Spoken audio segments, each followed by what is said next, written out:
There we go. Howdy, howdy. It is a day. It is a Monday. Hope everyone's well.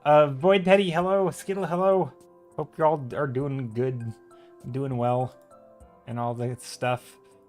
Okay, so yeah, I actually felt productive. I sent out the prints, except for one person who, if they show up, I will ask them because they never told me which print or where to send it. So yeah, there's a couple people who I have not sent prints to. Really, just one, but yeah. Okay.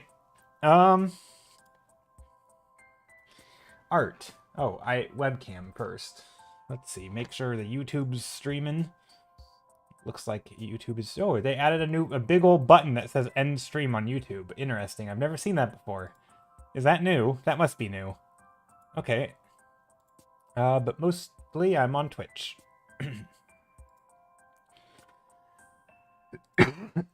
Okay. What am I doing? What's my plan for today? I don't know. I don't know what my plan is for today. I think so. Last stream, as a recap, we did a sketch exchange, and this was the painting I did. It was a plant reaching towards the sun, but essentially everybody in the community or everybody who wanted to join submitted an entry or like a prompt, and then we randomized them, and then everybody drew the prompt that they received. So that was fun. I had a good time. We'll do another one probably around like Easter or some other time. I don't know. Also, this is very green. Whoa. That's a green. I do like adding some color to the background. It kind of messes with my color sense, which is kind of fun because then it makes other colors like this will feel more red because it's contrasting the green already. And so even though it's like a super gray color, it's not going to feel as gray as if it were on a white background. If that makes sense. So like sometimes it just, I don't know. I enjoy doing that where you use that color relativity to like mess with you a little bit. TB's here. How's it going? Good morning. Good morning. All right. Also, what else? What else? That's it. I mean, I think what I want to do today is just paint scenes with magic. Like, you know, very standard, not standard, but very like traditional vibes of when I think fantasy art, that's what I'm thinking is like magical, glowing, levitating dragons, I don't know, stuff like that. You doing good? Drawing as usual? Nice. What you working on? What are you drawing? What is everyone drawing? Okay. What do I want to draw today? Maybe we do like a... I don't know. Maybe I'll just start out not knowing and I'll just play with colors and fun vibes. And then we'll see where it goes from there. Maybe like a spotlight in the middle and then around. So like maybe we're looking downward a little bit. And then, you know, classic orange and purple. Can't go wrong there. Maybe some blue. Maybe less purple, more blue. But I want the blue to be kind of high up because, again, if we're looking downward, then we shouldn't... If we have like a sky... I don't know if we're going to have a sky, but if we do, it'll be up higher. And then I do want this light. I don't know. I feel like... I don't know if I'm going to put a light source like on the ground. I kind of feel like I want to do some sort of...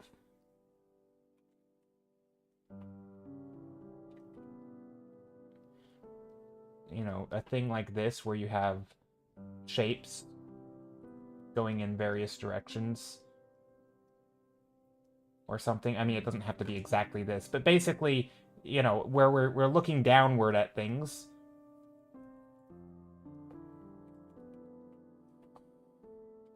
However we want to do it. So yeah, we're kind of looking down, and then this will be like the top. You know, this will be the planes as it goes further back. I don't know. I haven't decided what I am drawing yet, but sometimes I just want to, you know, like normal, I like to just play around, see where it goes, make shapes, put colors on the canvas, play around. Hebe says, working on a very warm, stylized digital painting I'm gonna screen print this week. screen print. Oh, like onto a shirt. Is that what you mean by screen printing? Is that where you do the, like... Yeah, I know. I think I know what screen printing is. That's cool.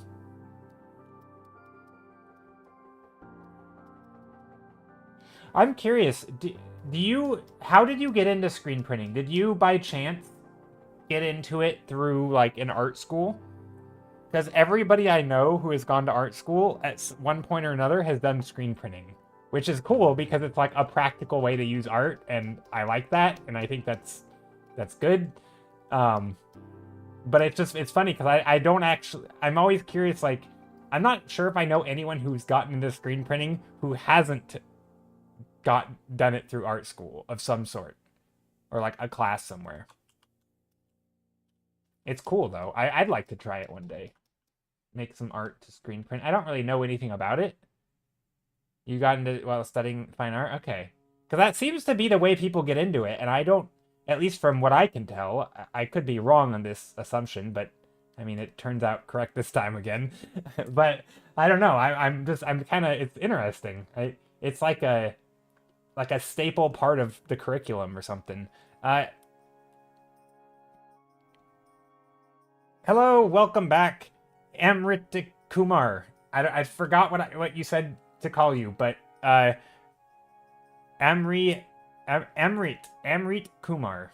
Yeah, I do remember you. I remember that I struggled to say your name. But yes, welcome back. Yes, I am also on YouTube, and that is why I'm chatting to someone who isn't appearing in chat. I do indeed. Hope you're doing well. Okay, let's paint something. Oh yeah, Omi, that's right. I'm bad at names. Maybe I will remember one day. Someday I will remember. Names are hard. Words are hard. Okay, but yeah, right now I am just slapping some color on the screen. This is what we did last stream. We did a plant reaching towards the sun. Very low resolution plant, because this is a screenshot and not an actual working file. Let's see. Some nice color, like a big old light in here. Maybe not purple. Maybe we go more blue. Like a night, like a beacon in the night.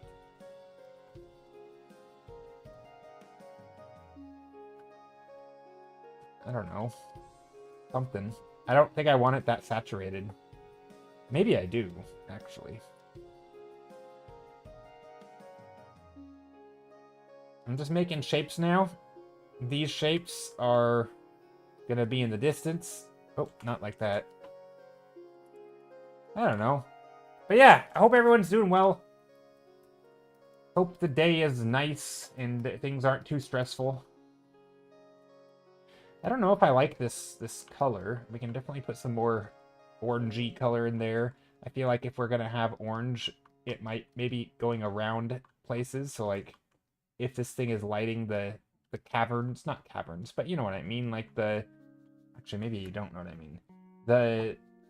Like if I had buildings here and this is like we're looking down, it doesn't have to be a building, but if it were, this orange light could be lighting the facade, the front of the building. I don't know. I'm not sure what I'm painting. I'm just kind of like nudging it in a direction.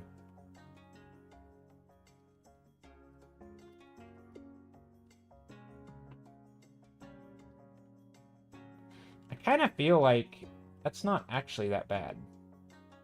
Maybe these are like windows. Maybe there's even some light in here that's like, oh, you know, the storefront or something. There's a little window. But yeah, what, Omi, I don't know if, I assume you make art. What kind of art do you make? What kind of art does everyone make? If you've never shared your art before, you don't have to, obviously. I don't know. Like, what got people into art? Like, I know some of you, especially the regulars that I've seen. Good afternoon, Patman. Hello. Patman, what got you into art? I'm just asking everybody. Putting everyone on the spot. Because he totally wanted to show up, to stream, and get interviewed by me. That's what's happening right now. who knew that people show up and feel uncomfortable and put on the spot, and that's a way to get people to return. Is, yeah, great streamer etiquette right there.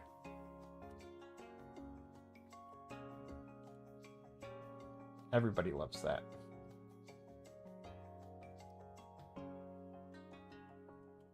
No, I feel like most people just did art as a kid and then just kept doing it, right? Like, that's kind of how that tends to work. Although, it's not really my story. I kind of stopped doing art, but then I got back into it. But I did like it as a kid. Although I didn't really know I could learn. That's always the thing I tell people is, like, the reason I stopped is because all the wishy-washy language around it, at least that's what I think made me stop, is, like, this sense... Actually, it was really funny. I saw this video on YouTube. It was kind of a not like a trash talk video, but it had like undertones of trash talk, and it was like there's this guy who's this musician who I actually don't really know any. I couldn't name a single song of his. I think I've heard it, but for me were not terribly like memorable. But I saw interviews with the guy, and every interview I saw was like making him out to be like some musical mystical genius. And this video I just literally popped into my feed like 2 days ago, and it's about like the sort of the way that people think of this musician named Jacob Collier, I think is his name. Is that his name? Jacob Collier? I don't know. I think that's his name. Anyway, like, and it's funny because if you ever watch interviews with this guy, he talks about art very like mystical and, oh, it just comes from my brain and I do what feels right. And it has all the things that turn me off of of art when I was a kid. And it's like,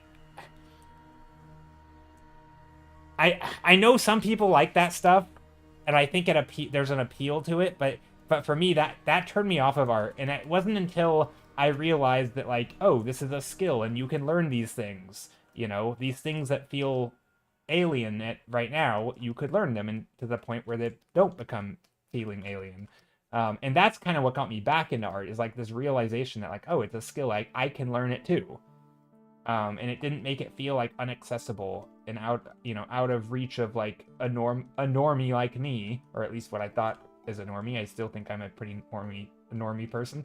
But anyway, it was like, so that was kind of my big like re-entry into art. And it's funny because like I kind of thought that those vibes were like going by the wayside and they were kind of stopping, is because like, you know, we're at a time where there's YouTube and anyone can learn stuff. And you know, if you want to like how to draw, you can go literally Google that and find out, you know, and you can stumble across people like Marco Bucci and other great artists. But yeah, like it's still a thing. Like people still are making I mean, I'm not saying it's bad. Like they're good artists, right? Like, but making a living off of sort of the mysticism around it instead of just like the stuff that they actually do, if that makes sense. I don't know. I thought sorry if that started off stream with a rant, but it was interesting because I just saw a video on basically this same topic. But anyway, that's what got me into art, was relearning that art is like, oh, I can learn this. There's things, and also I'm making a mess right now. I was always into art as a means for storytelling, but it took me a while to realize I was allowed to be into art. Oh, interesting. I could see that. Rachiata, hello. Hebe says, I've been to 2 schools for it. At both, we did screen printing, so maybe that's like a must for art school. Yeah, it seems to be. Yeah, screen printing seems to be like a staple for art schools, and I don't really know why. I mean, it's cool. I think it's good. We kind of talked about this last stream, I think, where like some art schools seem to be sort of they touch base on all these different like mediums and ways of working, so that when you make your own art, you get to choose which medium and stuff. And I think it's an interesting way to do it. They teach it at your school? Gotcha. BTNTZN. I don't know how to say your name. Thank you so much for the sub. But wait, is it BTN? It could be button to zen. How? Okay, now I gotta know. Anyway, hello. Thank you so much for the sub. That's very nice. I appreciate it. Vegas says, they teach at your school. I will be starting a new class Wednesday after taking the fall off. Nice. What's the class that you're taking?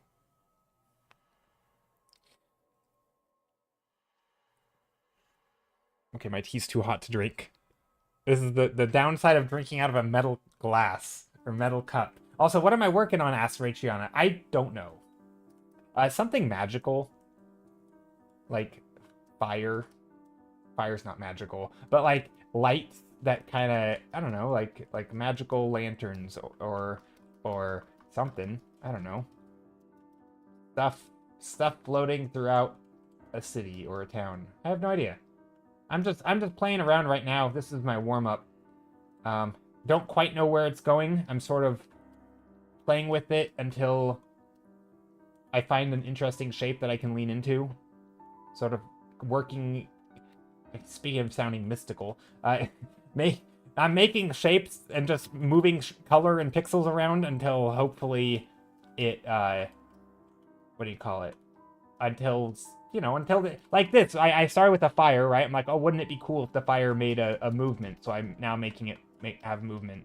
And so, like, I'm adding, you know, dynamism to the composition. But, like, I still don't really know the theme. But, like, it kind of is giving me rooftop. It feels a little bit like rooftop looks. So maybe I'll make some of these shapes more into roof shapes. And I'll make, like, you know, maybe there's, like, a ritual or something happening. Something's happening in the city down below. So yeah, maybe I'm gonna turn these more into roofs. So I'll just draw some roofs in there.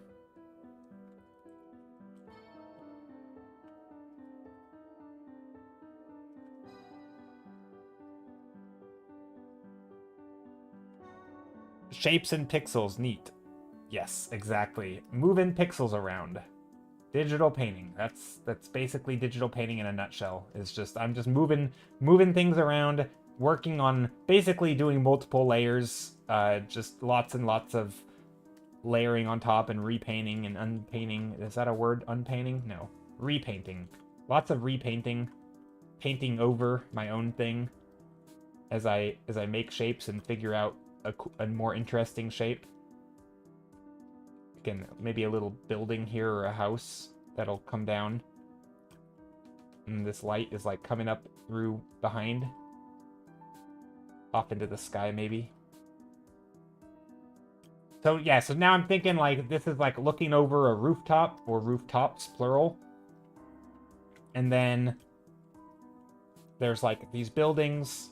And then there's also this this light. Maybe it's coming out of a window.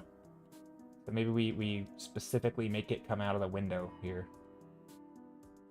I don't know. I don't want to make it look like fire, though, right? Maybe I'll have to change the color of the light to, like, something like blue. That way this feels more magical. Then, because, like, if it's fire-colored, right, there might be that sort of initial graphic read that's like, oh, it looks like fire. And I don't want it to look like fire.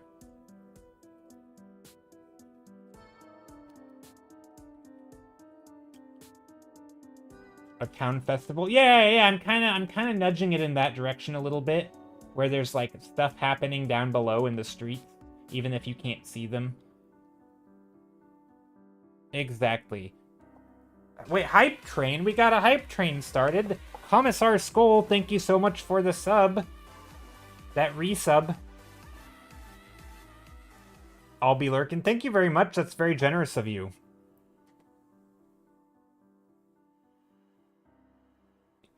Wait, you know what? Okay, now, hold on. I'm still learning how to read. That's not the end of the sentence. I'm learning how to read. No, so, okay. Here, let me show you what I was gonna say. So I have my this is the chat that I see, and because I use this thing called StreamerBot, which combines Twitch and YouTube into each other, so that I can read them all fluidly without having to like go between screens. So here it says Commissar Skull subbed for 8 months, and then it says T1, and then this one says you subbed, but it doesn't say T1. So was this Prime? Is it just not telling me that this was subbed with Prime? I don't actually know. I don't actually know what this indicates versus what this indicates. I assume that because this one says T1, this is therefore prime, but I don't actually know. Okay, that is prime? Okay, gotcha. Because I think you guys are seeing more info than I am, because I think for whatever reason, this is filtering it out. But anyway, thank you for the prime sub. Yes, that is apparently still a thing. Because I keep forgetting that it exists because this window has been filtering it out.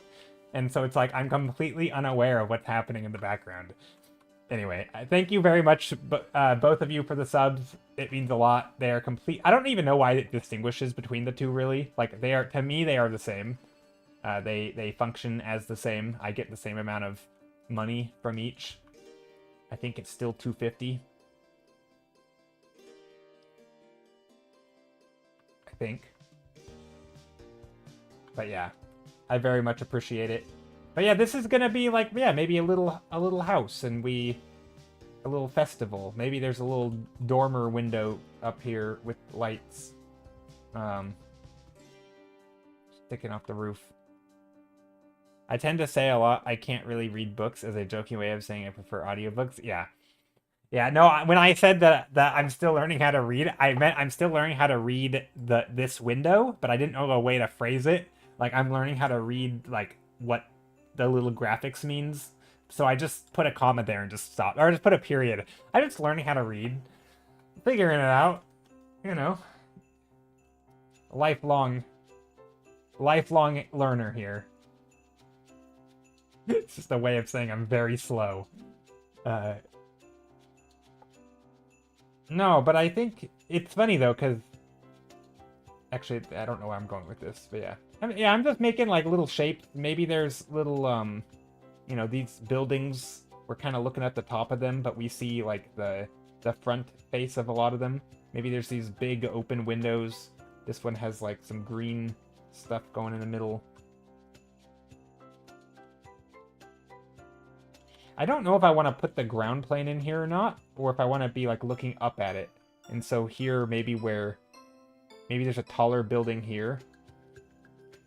I'm painting very dark right now, I realize, but that's okay. It is a nighttime scene after all. Maybe there's a taller building here. I'm just trying... So I want to vary the height of the buildings, because I want the composition to be more interesting. I don't just want... You know, I don't just want, like, the same height everywhere. You know, I want some buildings to, you know, maybe to have a chimney or a steeple that sticks up, or a chimney, maybe a chimney right in the middle. You know, maybe there's a big old building that's shaped like a church or something back here. And by shaped like a church, I mean it has a steeple.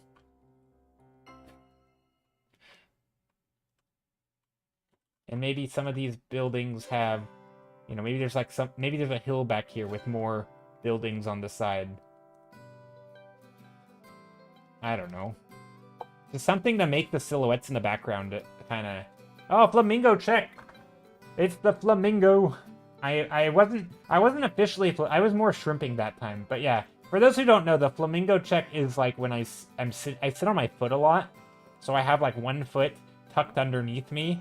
So, like, I'll have my foot or let's see, I'll have, if these are my hips, so my hips, shoulders, this is how I'm sitting, I'll have one foot tucked under me, like this, kinda.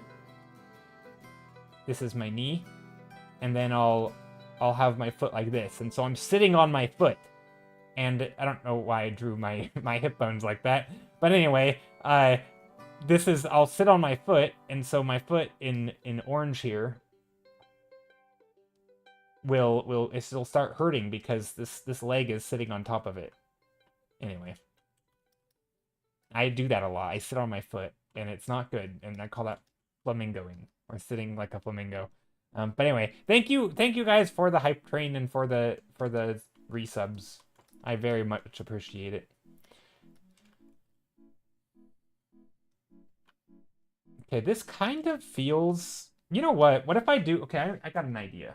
So we're talking about, like, iterating. So when I make a shape, and I'll be like, oh, what if the shape had, you know, other things sticking up? So along this line, I thought, wouldn't it be cool if we had more height? So what if we did that? So I'm going to turn off the grid, and I'm just going to start paint. I'm going to extend down here. Um,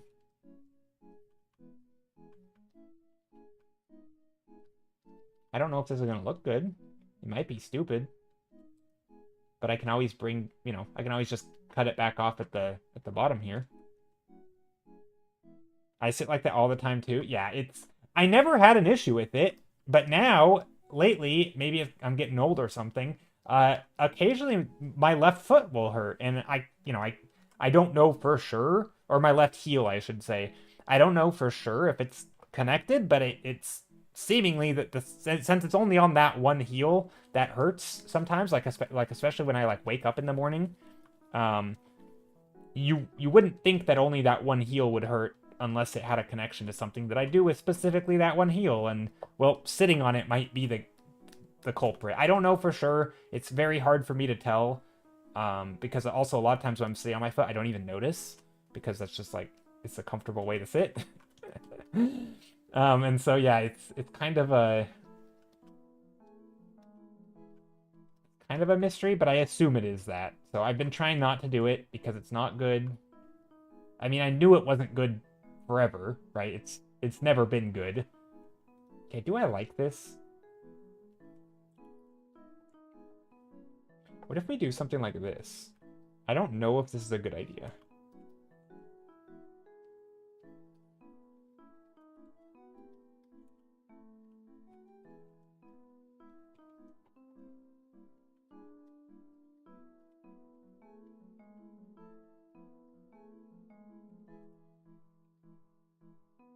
Like we're looking over the roof. Is that a weird compositional choice? I mean, so like this would be the eye line. Yeah, that works. This might be a weird choice, but you know what? I want to try it.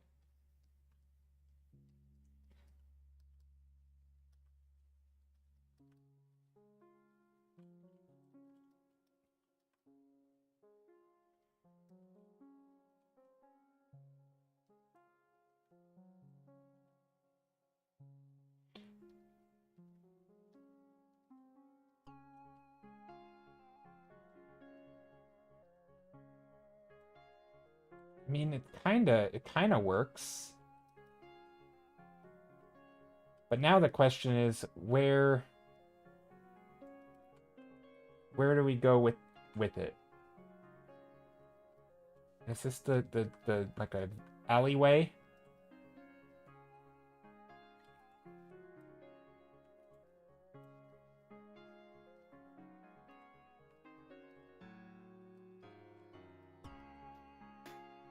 I mean, these don't all have to go to the same point.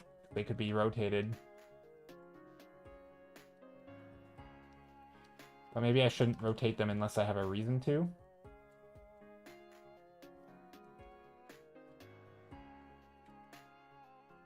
Maybe trying to add some gesture in here into the houses. Make them sort of... I don't know. This is definitely the main house, right? Gotta be.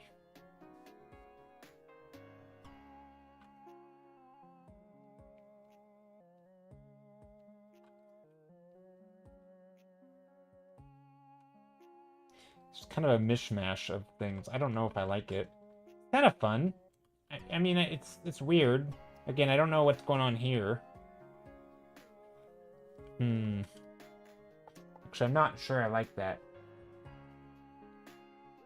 I mean, is it just better going like this?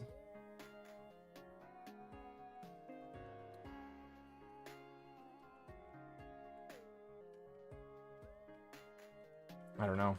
I'm just gonna keep doodling. Keep on doodling. Maybe I merge these again. And just keep extending.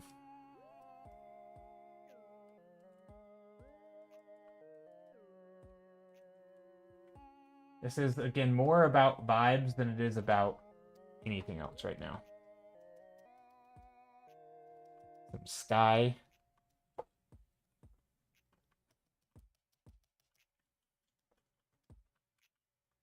That's kind of nice, I think. Get some sky in there. Maybe we get some orange in here also.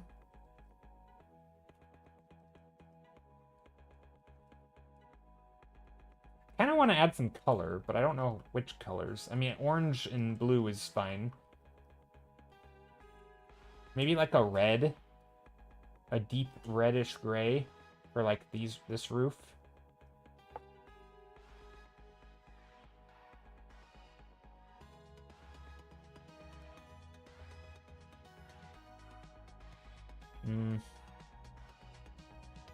I don't know. Maybe. It's something. Kind of a non-statement. That is something. I did a thing. As opposed to not doing a thing. Okay, here's that. Okay, maybe we just jump into a new painting. You know what? Let's do a different thing. So normally I start with composition, which I didn't really. I kind of did today, but then it kind of got jumbled. What if I start instead from like the center point, and I just work outward? So like starting with the main subject and then adding outward, like so it'll be like a central composition. I don't know.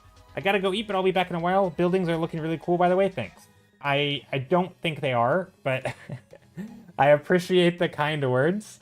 I may work on them more. I might change them, or I might scrap them. I don't know. I might continue doing something similar, but just do another version of it.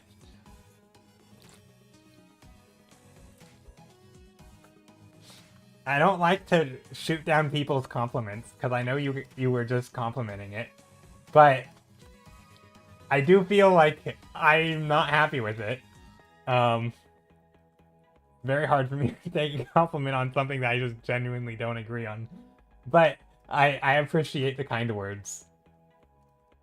But yeah, enjoy your food. Do you guys struggle to do that? Like, or are you better at this than I am? I don't know how to take compliments when I don't agree with the compliment. Like, oh, what a nice shirt you're wearing. You're like, oh, this old piece of crap, you know? Like, this is my shirt that I dislike. You know, it's something like that. It's like, I mean, this shirt's fine, but it's sort of that vibe. You don't have to like it just because you do. That's fair. That is totally fair, Hebe.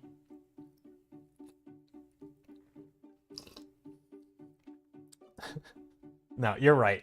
I need to get better at taking compliments when I'm not sure I feel the same. I need to get better at it. I've gotten pretty good at taking compliments, I think, when they already align with what I agree. So like if I'm proud of something and someone says, "Oh, I really like it." I'm like, "Oh, thank you." Like it's nice to like my efforts, you know, it's nice to have like your opinion validated, you know? Like when if you put effort into something and then someone recognizes that effort, that always feels good. But it's always a weird feeling when like you don't, you know, it's like if let's say you're, you know, having the worst day of your life, you know, and then you go somewhere and someone's like, "Oh, you look so great." It's like, no, I don't. Like no, like that's not.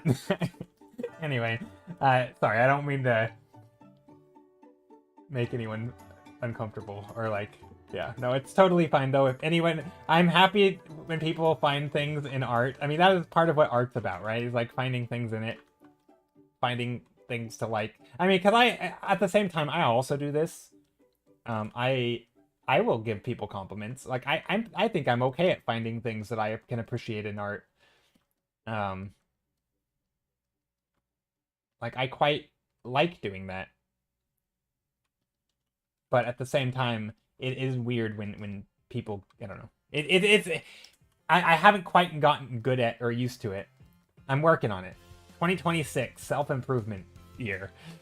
Raychiana says, I had a boss tell me to just put myself in the complimenter shoes. I always am far more critical of myself, and being available to see myself how someone else does could do me a little good. Yeah, no, I think you're right. I think you're right. I do. That's funny, Vegas, because you're completely right. Like I realize as I'm saying this that I do compliment people's work even when I know they probably it's not a masterpiece on their end. Like they were just, here's a doodle and I'm like, "Oh, I really like it." And I do. But I feel like I don't know, it's I don't think it's bad though. Like if you were like, "Oh, this is just a sketch and it'll probably change." Like that's okay. Like I'm not going to feel bad if you change your sketch and I said I like it. I think sometimes when I get a compliment, I feel like I would be letting them down if I change it. Like so for example, as a viewer, you don't have the same expectations. Well, I think for me it's like I am in some small part putting myself in the shoes of the person complimenting. And sometimes, and it's not always, but like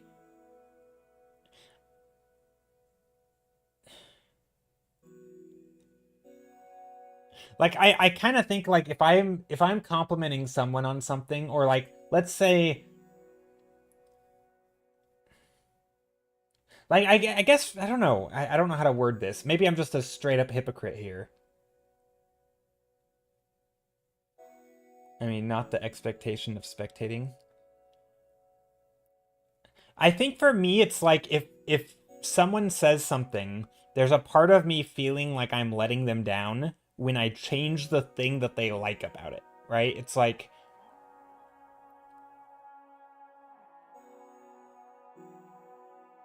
I'm like trying to psychoanalyze myself right here on stream with compliments.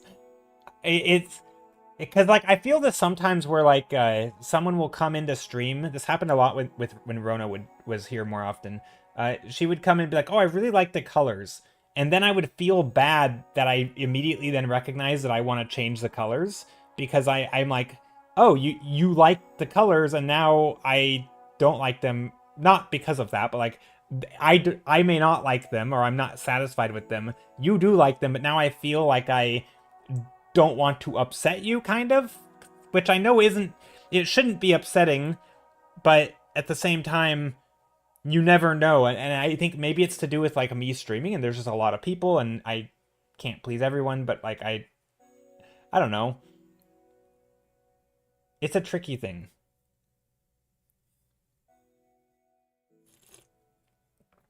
I mean, it's not expectation of expecting, same as, hey, you look nice today. Oh, I don't think I do, is somehow critical of that person's taste or something.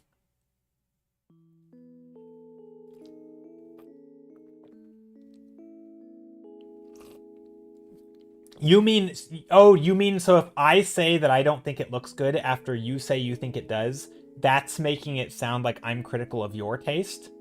So, like, it can be insulting to the viewer to reject the compliment because it's, like, insulting to them. Is that what you're saying? I could see that. I'm not sure if I've ever thought about it that way.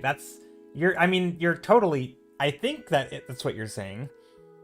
So it can come off sort of like your taste is not valid because I I know better and I think it looks ugly or something. Maybe. Read my comment, Joe? I did. I didn't know what you were saying. I think that it is essentially everyone is different and has different perspective and viewpoint and stuff, so sometimes we don't align with each other and we can feel weird. Yeah, well, no, I know that. That's what we're talking about. Sorry, Lemon Cat. I did skip over your compliment or your comment. Yeah. Yeah. I mean, yeah, it is a different it is a different perspective, right? I don't think it's true, but there is a self-deprecating version of that. Yeah, no, I think you might be onto something. And like maybe having your compliment shot down could feel like they're belittling your perspective, which I don't feel that way. Like if I compliment someone's work and they're like, "Oh, it's, just a work in progress. It's I'm actually not super happy with it." I've never felt bad when that happens. I'm not like, "Oh, learn how to take a compliment." Like I don't know. I don't that never bothers me. And so maybe I'm just doing the behavior that I do to others. Like if I see them do that, I don't mind it, so I just keep doing it. Whereas if I got, offended when or if I thought someone was belittling my taste when I complimented something and they told me that they actually thought it sucked, I probably wouldn't do the same to others because, like, that's obviously, like, why would I do the thing that hurts my feelings? You know what I mean? But it doesn't hurt my feelings, and so I just keep doing it. I've never even considered to me that some people might take that the wrong way. Like, I mean, I know people feel weird about it because people bring it up, but I've never understood why. So anyway, good to know. I'll try to accept compliments with more grace.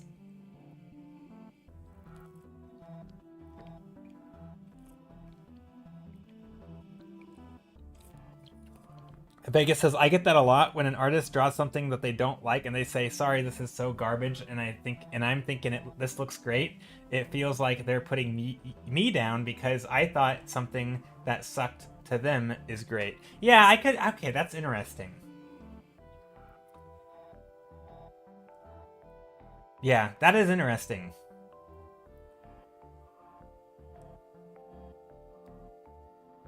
That is definitely interesting. Rachel says, I think you're reflecting on the feeling of being the center of attention and attempting to be humble and a bit of a perfectionist.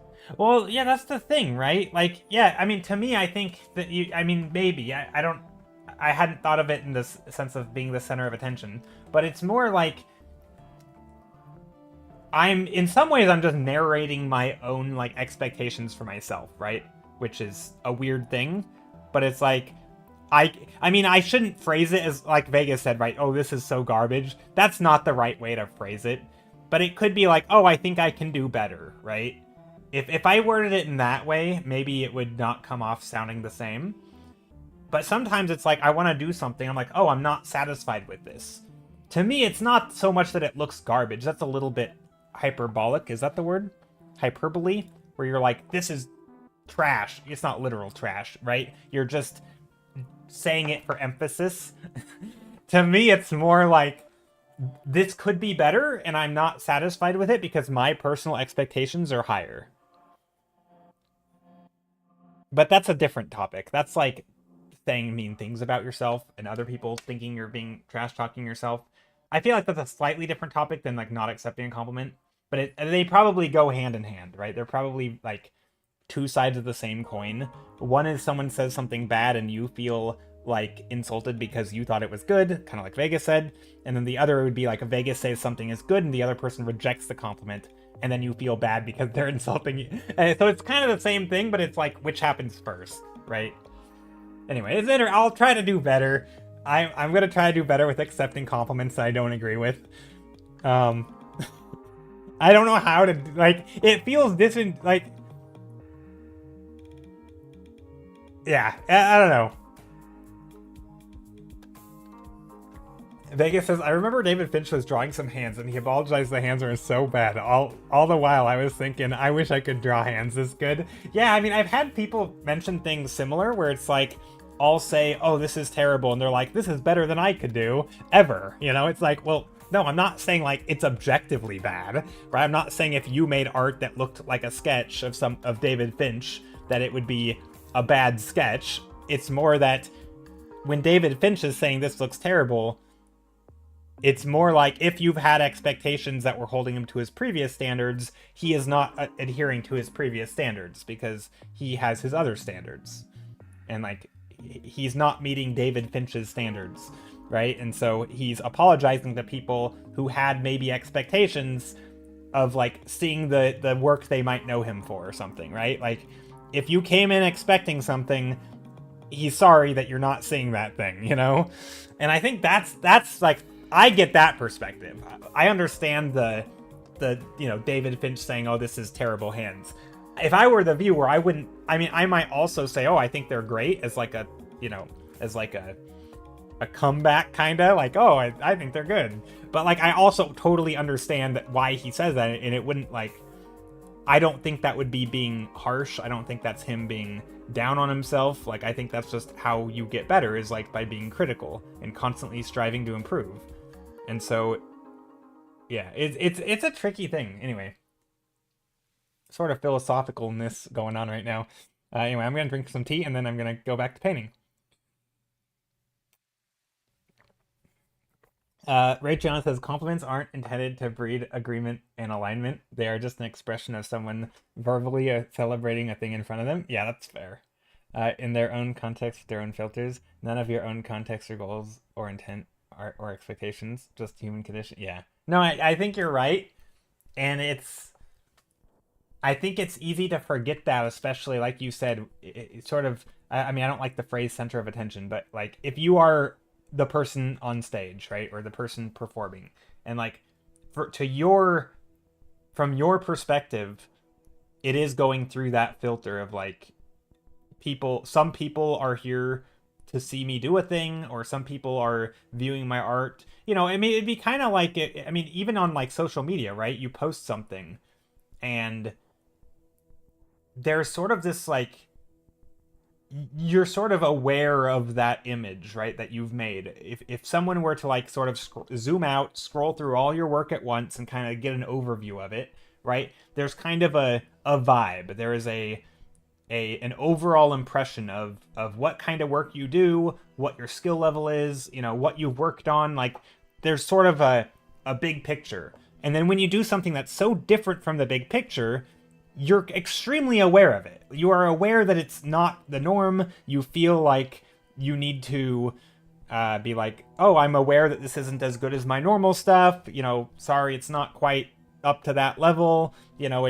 Or, oh, I've really, this isn't my normal thing. So, don't expect more of it. Yada, yada, yada, all that. And like, I think there's sort of this impulse of like, because you're aware of that persona, right?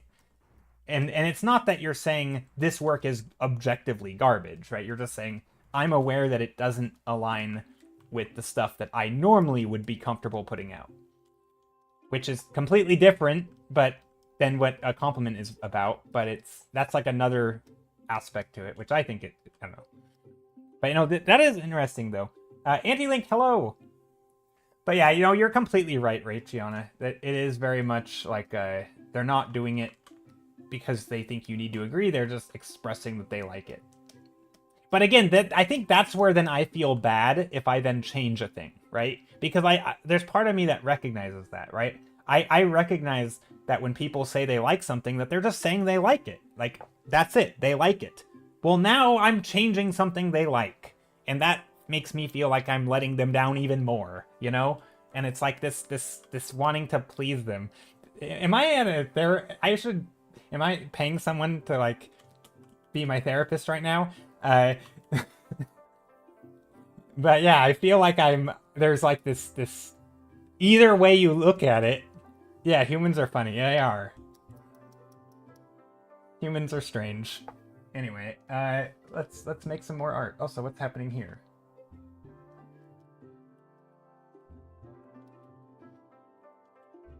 No, that's why I think it's just important to remember, like, regardless of which side you're on, don't take offense to something, right?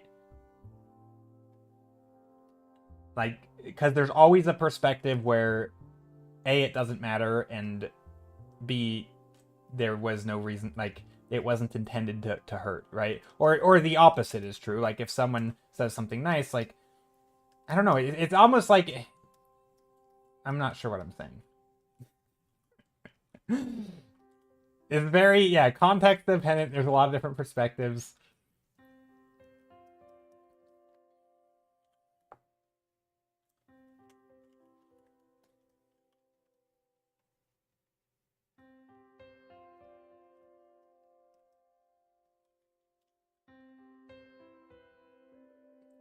I feel like in some ways compliments are a direct opposition to my internal dialogue, because like I have, like you said, it's not about agreeing, but every time I think about, do I like this, do I not like it, at least with my own art, it is about like me trying to like make sure I am happy with it, right? And so it's almost like in some ways, especially if I'm just talking out loud, like just word vomiting like I am now, when someone compliments me, it almost like the wires get crossed. It's like I'm substituting that for what I'm saying, and it's like, no, I don't agree with what I just said, right? It's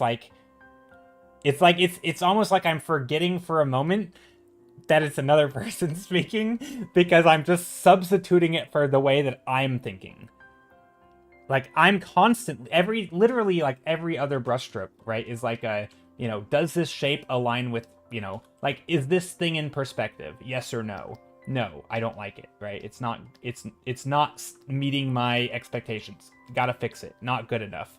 Again, it's not like a negative not good enough, but it's not quite right. Let's keep working on it, right? Oh, this thing doesn't have much depth. All right, let's change it, right? If someone then comes along and says, oh, I love the sense of depth, and I'm like, I don't. Like, no. Like, I'm literally in the process of making it have more depth. You don't get who are you to say that it has good depth? Like, I'm actively changing it because it doesn't, you know? And I think to me, it's sort of this, like, it feels like because there are definitely contexts, right? Like, me sharing finished work, for example, right? If I'm sharing finished work, I think I'm really good at taking compliments.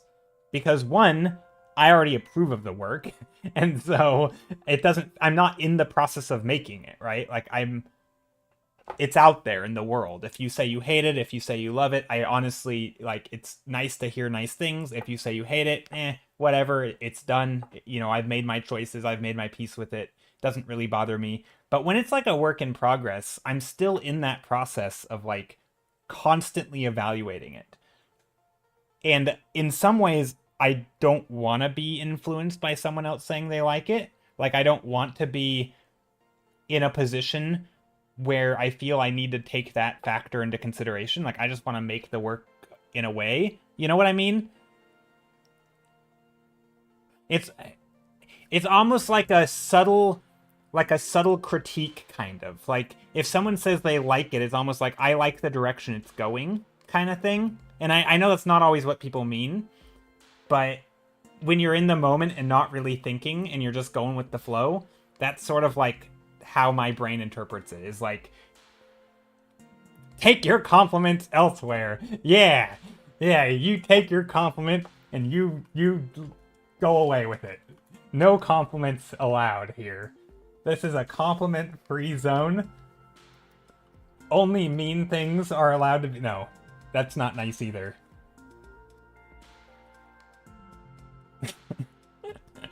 I'm obviously kidding. I'm kidding. You can compliment art all you want. That is fine. If anyone has a problem with that, well, that's my problem. Yeah, Joey looked like shit. Holy moly, right? Like, what is going on with my values? I've got my colors are all out of whack.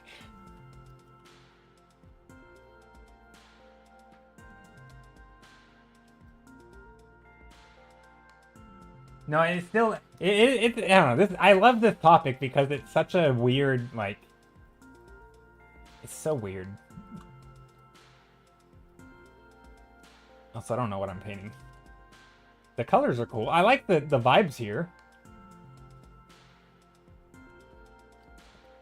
For now, but I might change it still. Some clouds, a cloudscape with green clouds, a green cloudy mist, mystical, magical feeling. Bring your compliment back now. Yeah. Take it away and bring it back. No, I don't know. Lightning? Maybe lightning. Could be lightning. Could be lightning. Maybe because it's kind of emotional and shows that art means a lot to you. Well, no, it's not so much that. It's more that, like, it's a hard thing to just, like, make, because, you know, that common advice, and I don't know if I'm great at embracing it, but I think I am okay-ish at it, but the advice of, like, make the art you want to make, right? And sort of the philosophy of, like, when you make art, you use a set of metrics to judge whether or not your art is in the direction that you like, right? You're judging it against your own tastes. You're judging it against the fundamentals that you've spent years to learn, right? You're judging it based on all these things that you've worked to cultivate. And one of those is, like, don't you're making it for yourself. You're not making it for other people. And so I think sometimes when I'm in the middle of the process, right, I'm literally working. I mean, I actually like backseat arting, right, as like advice, or like have you considered this kind of thing? But something about like a factual statement, like I like this thing, right? I mean, it's subjective in the sense they like it, but it's factual because like you're stating a fact that you like it. It makes it feel like that is a thing that I should in some way consider of like in that process, and it's not. Like, not really, right? Like, I could if I wanted to, but generally speaking, it's not. It would be if it was like in a commission and someone's like, oh, I really like that thing, I would feel compelled to keep that thing, right?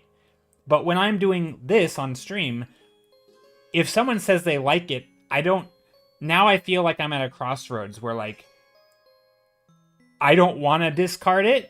Like, I feel like I should be able to, but now I kind of feel guilty because, like, maybe I don't like it and they do, and I feel like, well, I'm not really making it for them. You know what I mean? Because it's still a work in progress.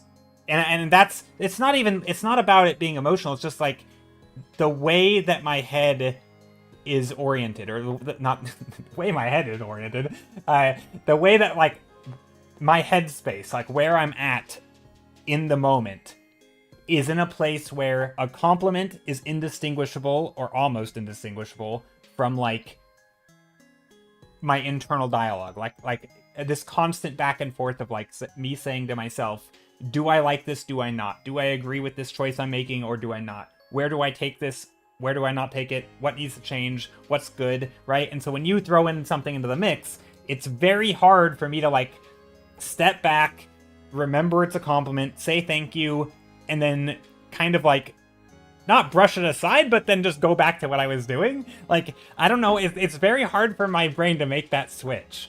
Anyway. It's weird. I'm weird. I know it. I'm a strange person. I don't think that is I don't know if that's a normal feeling for other people. It probably is for some, because I'm not that special. But I do suspect that is not completely normal. Yeah, this looks like a storm. It's kind of cool. Yeah, you kind of get a sense of a certain group likes, but nothing more. Yeah, but like that's not necessarily relevant, right? Unless you're making the art for that group. And so it can feel like on one hand, it feels like I'm letting them down if I reject it, but on the other hand, if I don't, it feels like I'm not making the art that I want to make. Like, if I embrace someone's comment and let their compliments steer my direction, like, oh, I really like your colors, great, I'm going to stick to these colors. Oh, I really like the shape, great, I'm going to stick to the shape. That makes it feel like I'm almost like getting art feedback when it's not, I didn't, like, you know what I mean? Like, it's like an outside force that's nudging me in a direction of like, do I aim to please, or do I aim to make my own art? And if I aim to make my own art, I kind of have to like distance myself from that, right? Like it's this weird thing of how do I deal with all these other things? Too many ordinary people out there? Yeah. Vegas says, if I dislike something, I decide to call finished because I didn't want to do anymore or wasn't sure how to fix it, and somebody compliments it, it feels disingenuous, and I have this weird feeling they are just being nice, and I don't know if I can trust their comments. That's fair. I think I get that, kind of. I think it's funny. Yeah, I kind of get that. I mean, I think I'm better at taking compliments on finished art though, because I do understand everything you guys just said, with like, especially what Raichiana said. Like, I do understand that people are just saying what they like, and people have different tastes, and I understand that. And so I think when it's on finished art, I don't feel that as much. But I do think if it's in the context of a critique, right? And someone is like, sometimes there is a tone to a compliment especially when it's really, really specific. Like I really like your sense of perspective. And in that piece, my perspective was all over the place. And then I'm like, what are you on about? Like, no, you clearly don't understand what I'm trying to do with perspective if you liked it. You know what I mean? Like in that sense, I agree with you, Vegas, where like I totally get that perspective. But if they just say, oh, I really like what you did with this painting, and it's a finished piece, I think I'm pretty okay at being like, okay, thanks. Like, I appreciate it. Even if I'm not super thrilled on it. But yeah, if it's very specific, and once it starts sounding like a critique that I don't agree with, I do question a little bit of like, what are you on about? Like, are you okay? Obviously, that's not, you know, again, even that is a little ridiculous. I don't really judge people when they give me a critique that I don't agree with. I do generally I can see, I actually almost always I can see people's like what the point they're trying to make, and so I genuinely think I'm pretty okay at like trying to understand it, and you know, also like internalize the advice and like actually use it, because that's the whole point of a critique. But yeah. No, it's weird. Art advice and critiques and all this stuff is a weird. It's hard to navigate, at least for me. I know some people are much better at navigating that than others.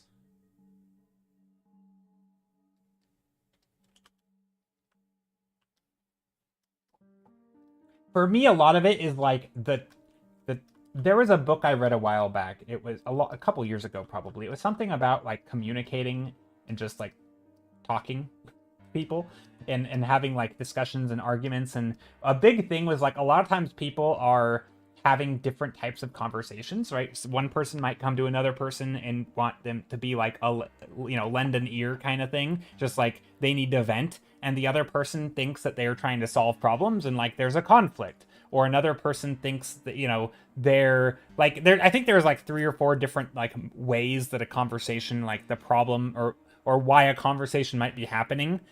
And like to me, I think a big one is like people getting sort of that issue, right? It's the conflict of like what is this conversation really about?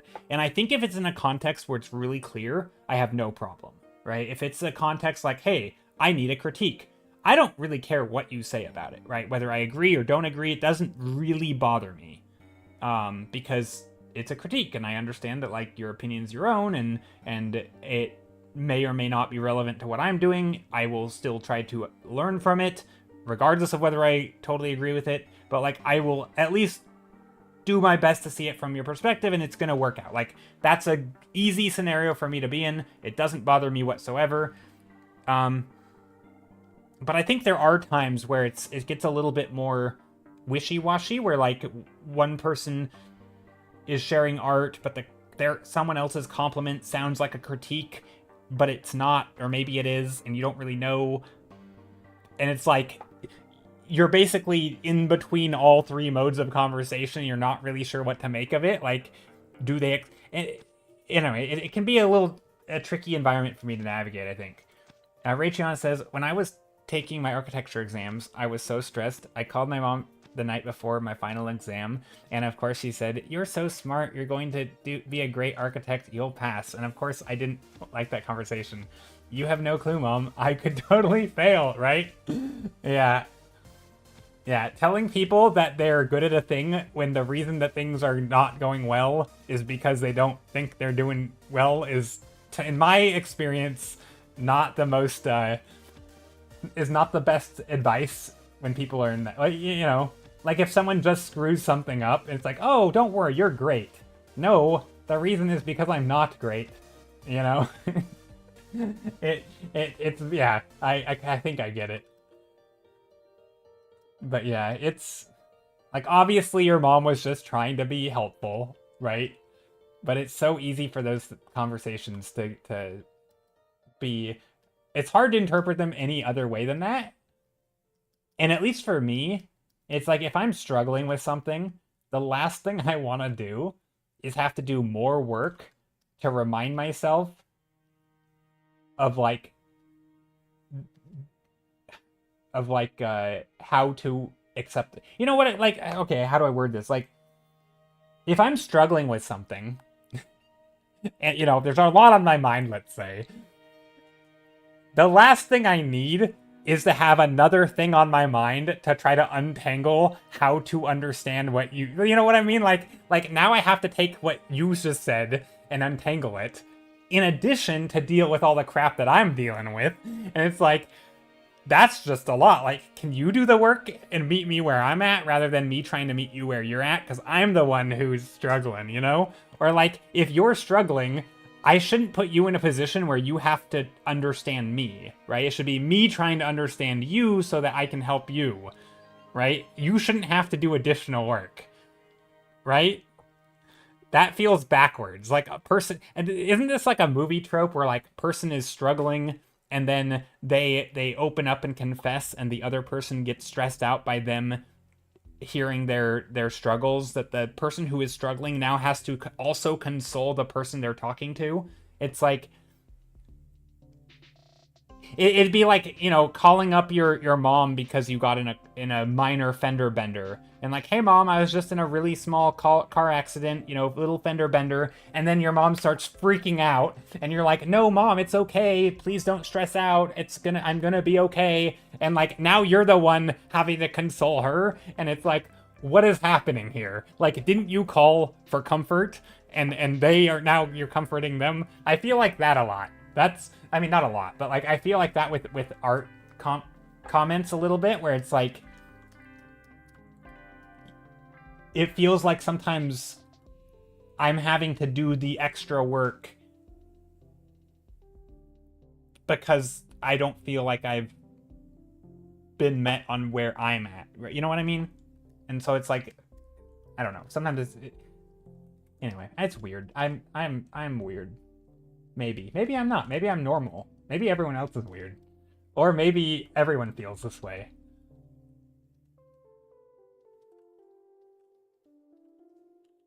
I don't know. I need to do like a co-stream with like a psychologist where we can discuss my art problems, or we could discuss art problems in general, not necessarily mine, on stream. Like a streamer therapy session about art. Is that a thing? I'm sure that's a thing, right? Like an art streamer therapy session? It's gotta be a thing. That'd be an interesting... I know my brain just went to like content, but like that'd be an interesting content. Where there's like me talking to a therapist who deals with art and creatives or people who make things, and then talking through like common creative problems and like trying to understand stuff. There was an art therapist who used to stream, but he hasn't been on in a few years. Oh, interesting. Yeah, well, wait. Was he an art therapist, like a person who does art therapy, like with other people, like they use the art as a means of therapy, or was he a therapist who deals with artists? Because I feel like I actually knew a person who like art therapy is like a thing. Apparently, I don't know much about it, but apparently that's a thing. And yeah, I know someone who did some of that, but that's I don't know if that's what you're talking about. I don't think it is. It's probably not. But anyway, I would listen to a podcast by you for sure. Really? Interesting. I mean, this is... Our stream is kind of a podcast, right? It's sort of a podcast.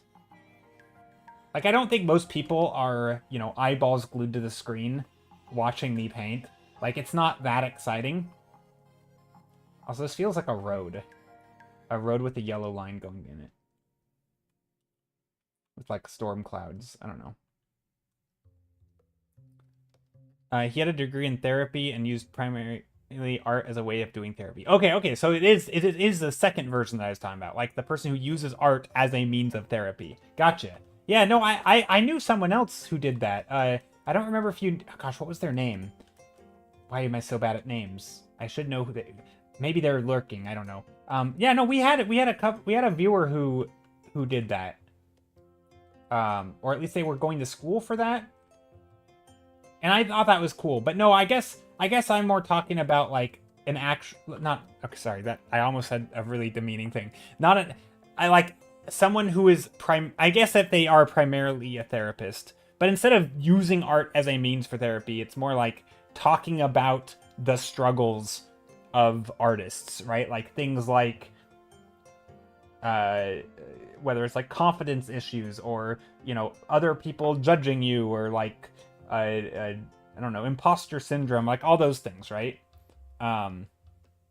Where like you discuss those issues about like struggles that you might have as someone who is public facing or puts their work out there, or taking compliments, and the whole discussion we just had, right? Yeah, but like a lot of those things are like, how do I manage this space, right? And like surely a therapist or a psychologist, I guess, I mean both, right? Study. Yeah, I didn't mean just. That was not the right word. That was not the right word.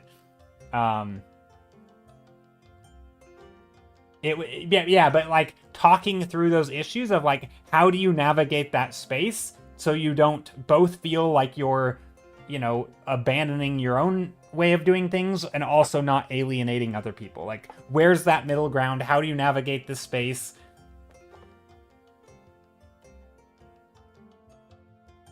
I said just and realized it sounded mean. Yeah, there's more just philosophy probably. Oh, gotcha. No, I actually just said just also though. Or, oh no, I said a real therapist. And I was like, no, I didn't mean real. I meant like more like standard, what you might think of as standard. Anyway, I did not mean to demean art therapy as a means of therapy. I don't know anything about it, to be honest, or not much about it. But yeah, I did not mean real. Oh, it's so you're like not a real doctor then. Yeah, that kind of thing. No, I did not mean it that way.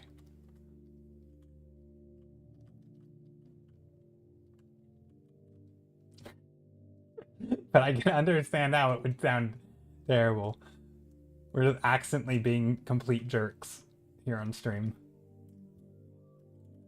No, I joke about that also though, like, oh, I want like a real job. Or I want to get an art job.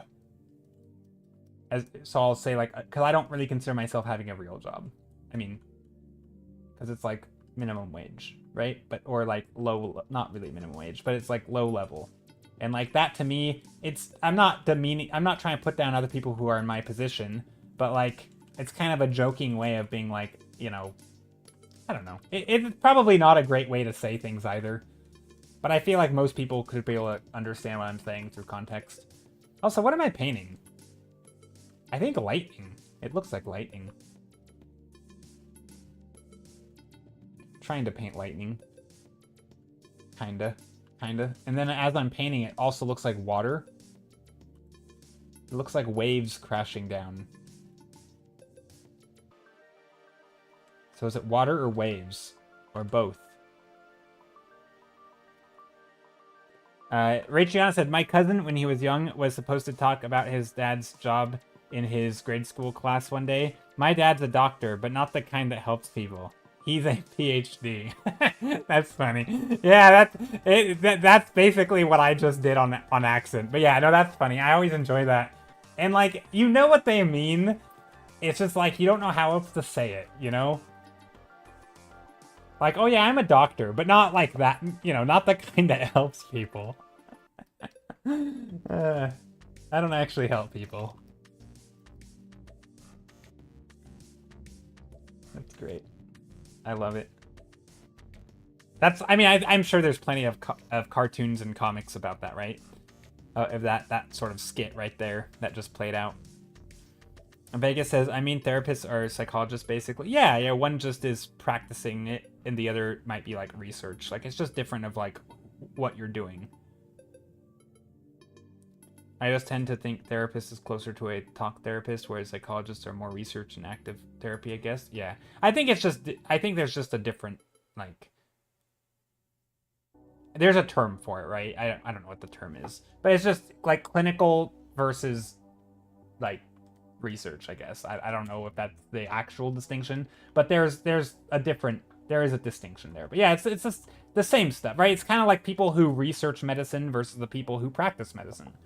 right? Or like diagnose, diagnosing patients and people who are actively building up that body of knowledge so that the people who practice it can learn and apply it, right? There's the applied side and then there's the research side. It's just two sides of same with like, I mean, no, I guess engineering is quite literally applied sciences. But no, I mean this happens a lot in different fields though, right?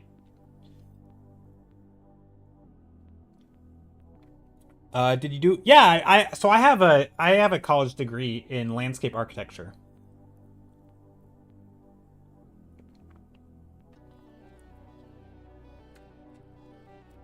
And I was also, I mean, I've in terms of jobs, did I do anything? I mean, I did random crap that is not important to talk about on stream, that has with nothing to do with my degree or anything important. But no, but no, I haven't. No, I pretty much just that. But it's, I mean, even within that, even within like my low level jobs, I've jumped around and like done other different things. And so what I'm doing now is actually pretty chill, but it's not like the thing I want to do forever, you know. I would like an art job. Also, I kind of like these colors. They kind of give like a weird, not alien vibe, but they give a weird like ethereal, otherworldly a little bit.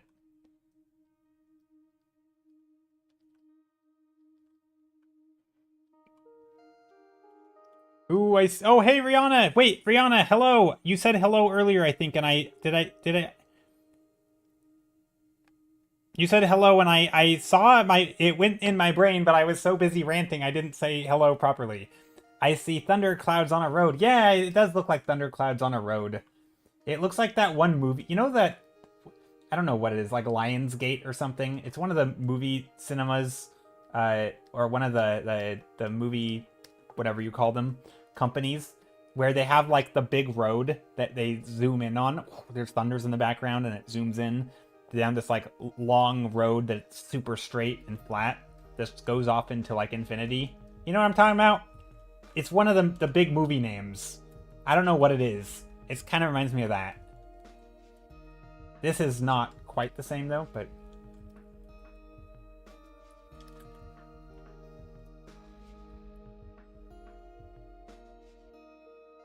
did any studio I've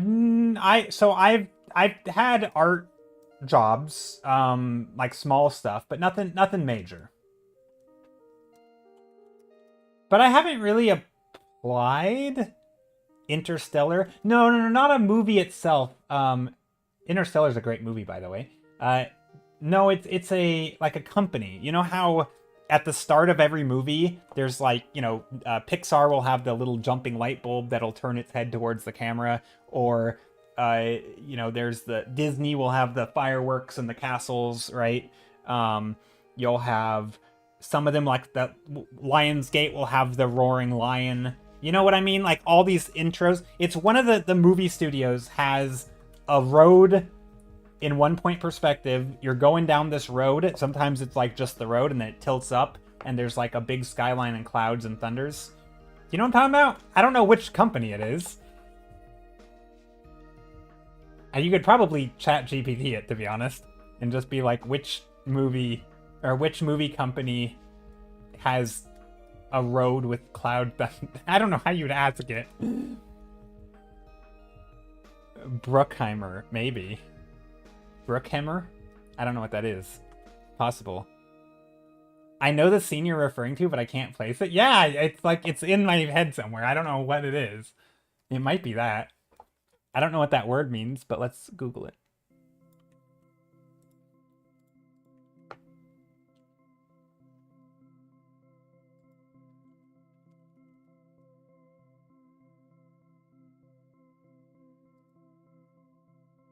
Ah, that's it.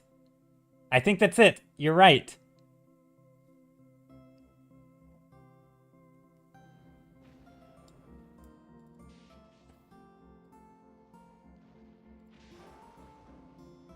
That. Is that it? That looks pretty close. It's basically that. I don't know if it's actually that one, but that's eerily close.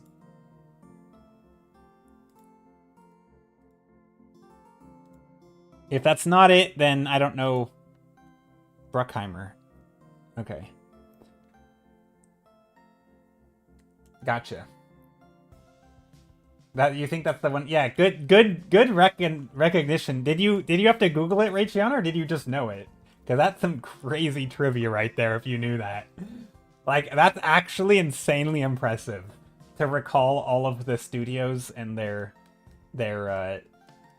intros, or like even just that one. Because that's not. I don't feel like it's a big name one, is it? Movie fan? Dang, that's crazy.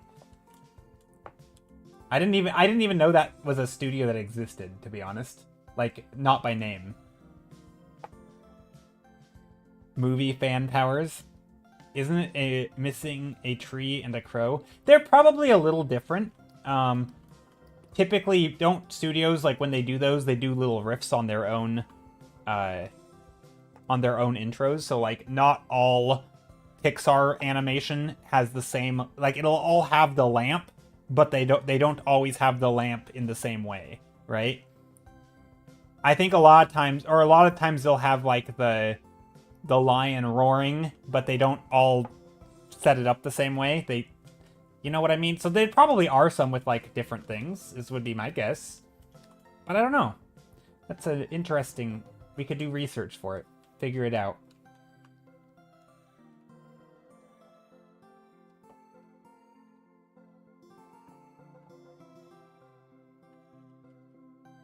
This is kind of an ugly color palette, but it's interesting, to say the least.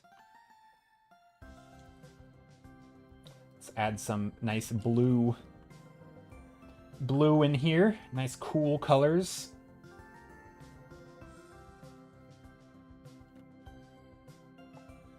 And just like that, we will go with some red, and it'll suddenly start looking like the color palette of that one dude. Albert Bierstadt. I don't think that's actually how these colors look, but vaguely similar. Sorta. With the crazy mountains and the lights and the clouds, and then the trees off in the distance. That's totally the color palette here. Or maybe it's not the color palette, but it's similar. This is like Bob Ross painting. Just very standard, like formulaic kind of, and not formulaic. That's not the right word.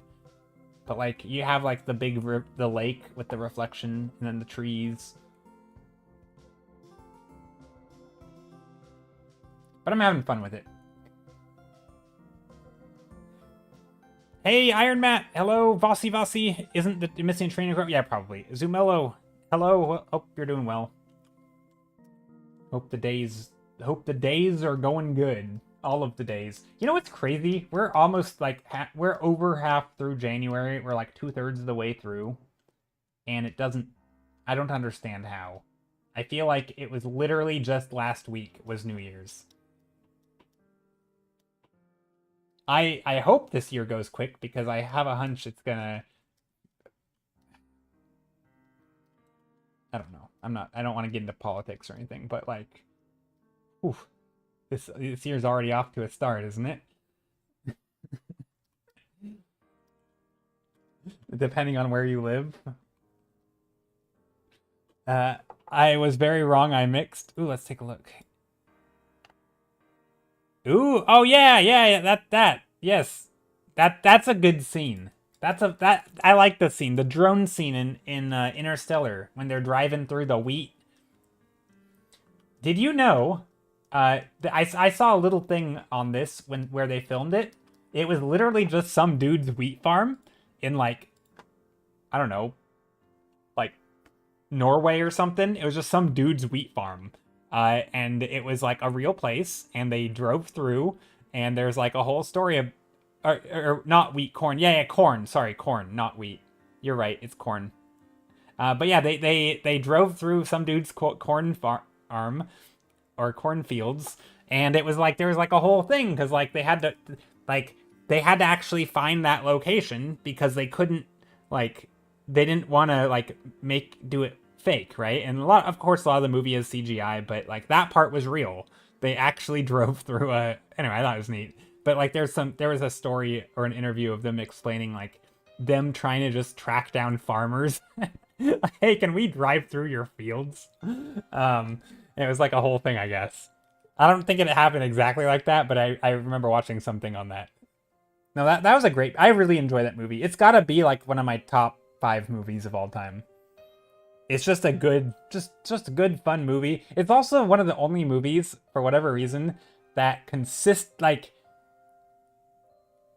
I consistently cry during that one particular scene in that movie where he's like reading or he's getting the backlog of all the video email type things or the video messages from his children, and like he's catching up on them.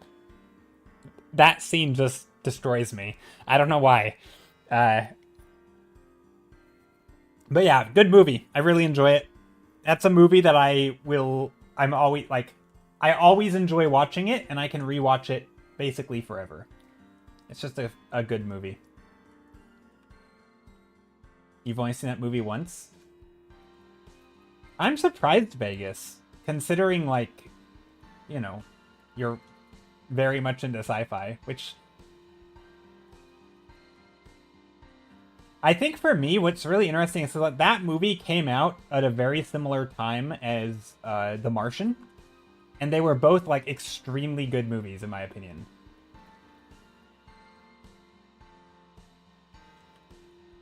Was relatively accurate with known science. Had Kip Thorne as a consultant.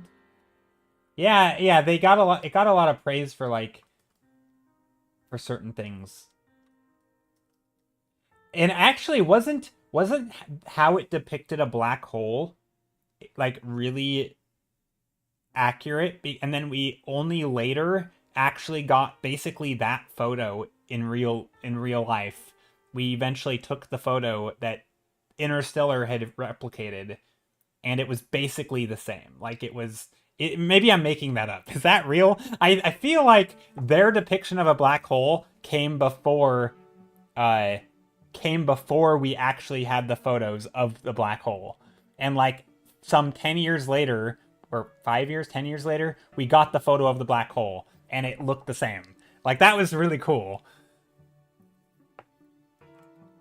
Again, I could be slightly wrong on that. That's what Kip Thorne was for? Okay, gotcha. I don't actually know who Kip Thorne is. Also, Luna, Leoris. Wait, how do you say? Leros. They calculate. Yeah, it's cool. It's neat that they used, math and science to understand what the thing would look like. I mean, I'm sure they had good models of stuff, and yeah, it was just super cool. I always like that. I think it's a neat little story of like artists doing art things that isn't just art things, but also informed by science and math. And I mean, that's the way to do it, right? It's like understand the world, and then you depict the world. And if you're working on a big movie with a budget and it's going to be in front of a big audience, doing your due diligence to make sure that the way you depict the world is accurate to the best of your ability is, I think, just a good thing to do. How are you, Stiller? I am doing well. My day is really nice so far. Yeah, just a good day all around. Doing art, no complaints. They wrote a science paper about the calculus. Oh, did they? I didn't know. That's cool. So the people working on Interstellar had literal published science. That's cool.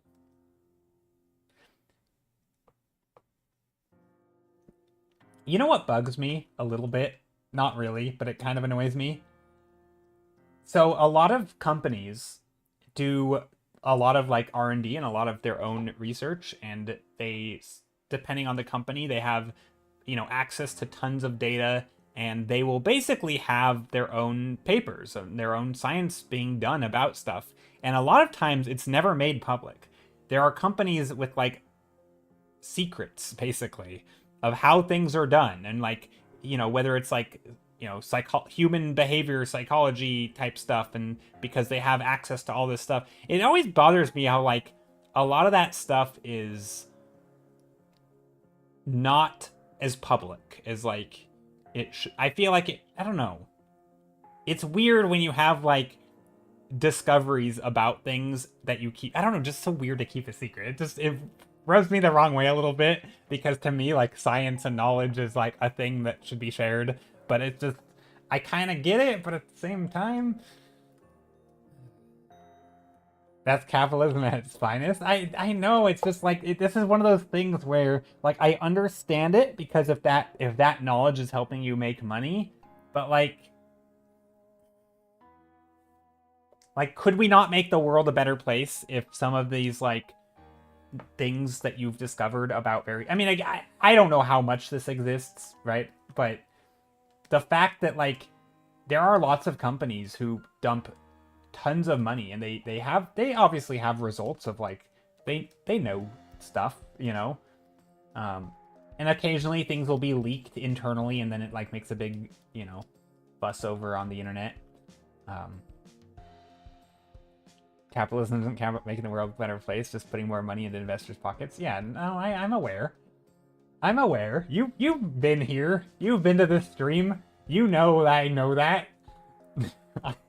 I've rambled. I've ranted a time or two on this topic. I am no stranger to the good old capitalism rant.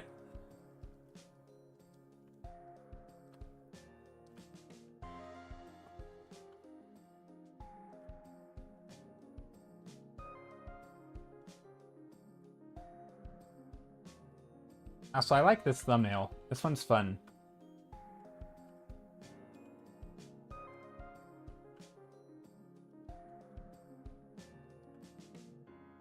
My second issue of my comic is about socialism versus capitalism a tiny bit. That's fun. I feel like just in especially from an American perspective, just the differences in like types of socialism and types of capitalism and the nuances there could make an entire comic series of like, from people misunderstanding what the other people are talking about when they use certain words in a certain way, to like just like people using capitalism to mean just making money and assuming that you can't make money under like say socialism or a social democracy, which you can obviously make money and start businesses and all that, and like you can do that, but there's obviously different flavors of social democracies and socialism and like different types of capitalism, right? And not all capitalistic societies are devoid of social programs, like obviously ours, right? Anyway, so like there's so many, like you could do an entire comic on like it can just like a serial comic, how like I don't know, any of those comic strips have like a common theme. That could be an entire thing, because there's just so much content that you could talk about, or make little points and nuances that you could pick apart and turn into funny moments. Basically like doing an entire stand-up routine, right? Based on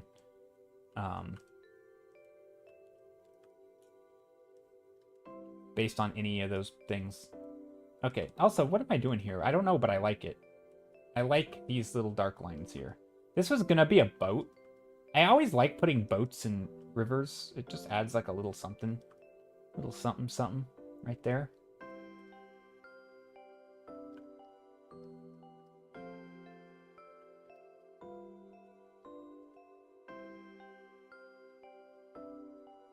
And of course, no boat would be complete without a boat person.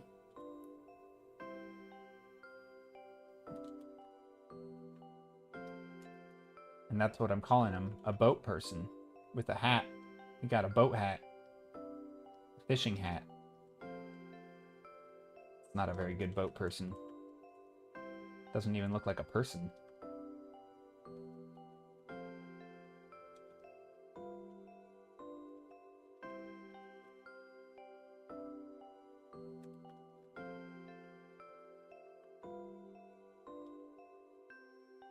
There. I don't know if you'd be going in a boat in that, but that's something.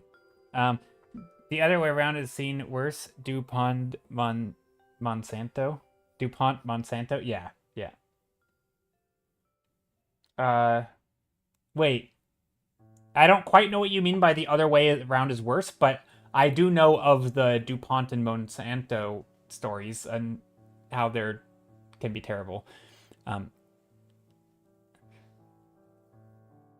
their science say this is bad for everyone, but it's cheaper to just pay the fines afterwards. Yeah, there's a lot of that. Yep. Yeah, where you have knowledge that something is bad, but you keep doing it because no one knows that you know it's bad and they don't know it's bad. And so you pretend that the thing that you're doing is good because you can, and even though you have science to say it's bad. And so you just keep doing it, and then you're like, well, we'll deal with the consequences later, and we'll just pretend that we never knew. And then, spoilers, they did know. Rosie, hello!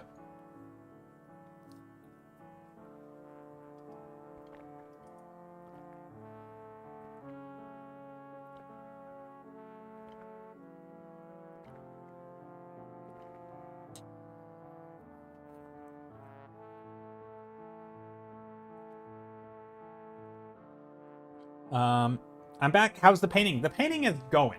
I'm having fun. I'm just kind of falling back on some more like not classical, but like standard for me sort of color palettes and yeah.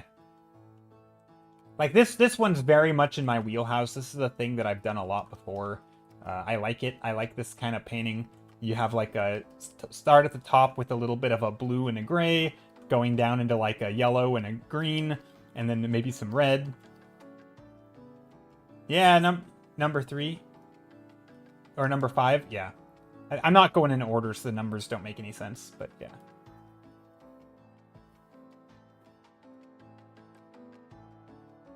Hey, I'm learning about thumbnails now, and it's pretty difficult to draw only using lasso. It is interesting. Well, I'm not using only lasso. In fact, in these, I haven't really used any lasso. I did use a little bit of a lasso tool in this one for this shape.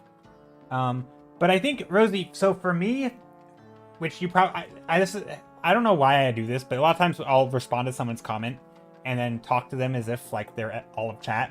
So this is not really about you, Rosie, but just for anyone who's unaware, typically in thumbnails... well, you can thumbnail for different reasons, right? Sometimes you thumbnail for, like, the most common is probably, like, compositional things. So let's say you have a story you want to tell. You'll do a bunch of little sketches to, like, show the composition to figure out how best to show that scene. So every thumbnail you do might be the same idea, but one might move the camera angle, one might zoom in, one might rearrange the characters, right? Then you can also do thumbnails for, like, colors, right? You can do little color sketches to, like, you know, basically do a test color palette. You know, maybe you have a painting and you already have the line work done, but you want to figure out, you know, the moods and the colors. So you do like a little paint overs and different thumbnails to see which colors work. The way I'm doing it is I'm doing this for ideas. So each of these are a different idea. It's just more of like a sketch. I'm not really thumbnailing for a reason other than just to sketch out different ideas kind of quickly, with a little bit of an emphasis on overall, you know, like look. Like I'm obviously keeping things like composition and colors in mind because I'm painting in small and I'm painting in colors, but it's different, right? And different people are gonna do thumbnails for different reasons. But generally speaking, the small size of a thumbnail is both to go quick and to focus on the things that matter, as opposed to getting bogged down in details. You know, you don't need 20,000 pixel wide canvas to make a single line to represent a tree. Like, you don't need to do that. You don't need that detail in here, and it's quite hard to put the detail in here. Like, I can't really zoom in and add detail here. It's too pixelated, right? I guess I could add details, but it's not necessary. So that's a nice reason to do it. But yeah, thumbnails are also really good for, as I mentioned, for composition, but also along with composition is shapes, right? And so just overall, like, making, like this, what I'm doing now is like carving out some random shapes so that when I put this light source here, it's just making a shape that's kind of interesting maybe. Ooh, okay, we got a thumbnail, or color redeem. Let's do that. We've got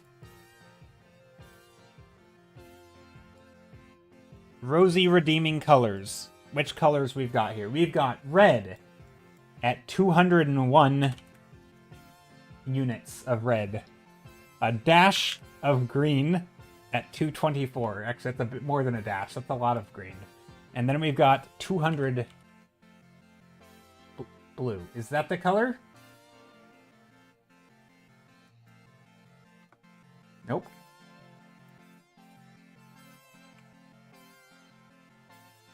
$201, 224, 200. Okay.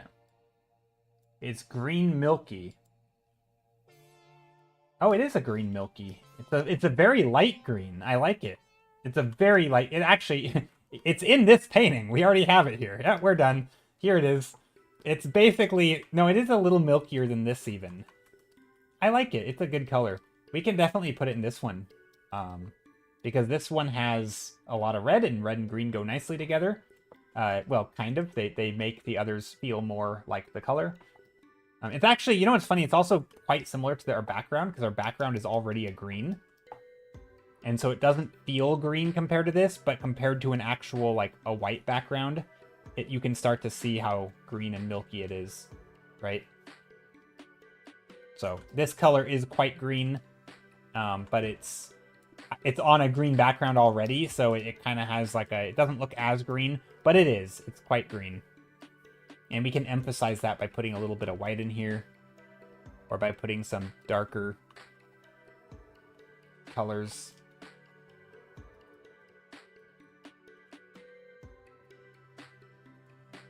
But yeah, thanks for the color recommendation.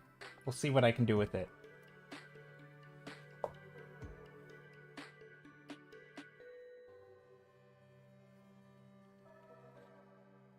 I don't know, but I do think whatever I do could have some deep red shadows in here.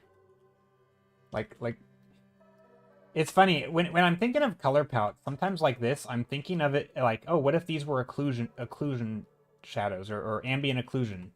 And I'm not actually adding ambient occlusion because I'm not painting anything. Like, I don't know what I'm painting yet, so I can't actually put ambient occlusion in, but what I can do is put marks that are small, sparingly, and at a color that I think would look good. So if I were painting, say, a rock right here, this could be, you know, the bottom of the rock, right? And it could be where the rock meets the earth, and it would have an ambient occlusion. So I'm kind of adding it in there as like, this is what it would look like in a sort of an abstract sense. Like, oh, it'd be a line or two of these little dark points that, you know, kind of gives ambient occlusion vibes. And without even knowing what I'm painting, right? So it's more of a color palette thing. And then I could, you know, like, oh, what if I had a light source coming in here? Okay, well, it doesn't have to be from any direction, so I could put this over here or over here. And then, of course, I want this milky color. So maybe I have little, like, maybe faces on here, just like little shapes. Now I'm using lasso tool, because I just want little shapes. Okay, so this already it made it look like there's like like a druid stone type thing, like a henge, and maybe there's these pillars, and these pillars have like, there's like a mist coming from inside of it, kind of. Almost like a throne or something. Not a throne. Yeah, kind of like a throne. Kind of. Not really a throne, because thrones are more like chairs that you sit on. But like a temple or like a monument or of some sort. Lasso tool hype. Do people like lasso tool? I feel like I use it as a crutch, kind of. Because I don't have I'm lazy and I don't switch my brushes a lot.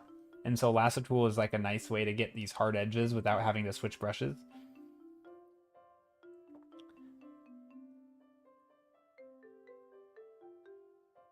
Before the Stonehenge came the Woodhenge and the Strawhenge, but the big bad wolf came and blew them down. Yeah, that is how we have the Stonehenge.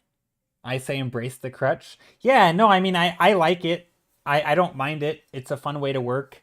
I think it goes nicely with a softer brush where you use soft brushes with lots of texture, but then you have this super hard lasso tool brush essentially that'll make these hard edges.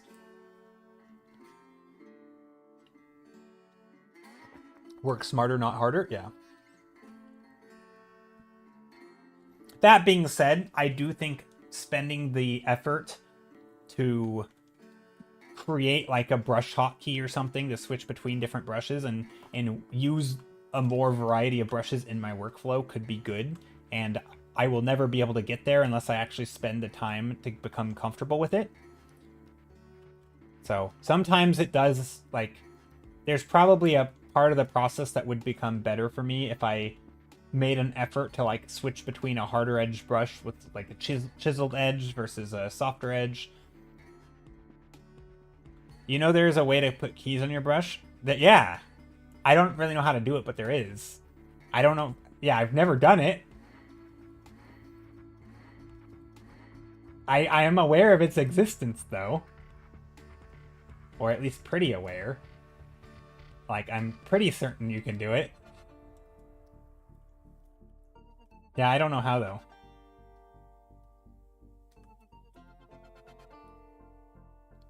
You like the lasso tool, says Just Fiction, because it's been working with your stylization. Yeah, I think that's another thing. Is like the lasso tool definitely contributes to trying to make interesting shapes because again, it's very hard edged, and so being conscious about the shapes that you're making, I think it's a good habit to get into.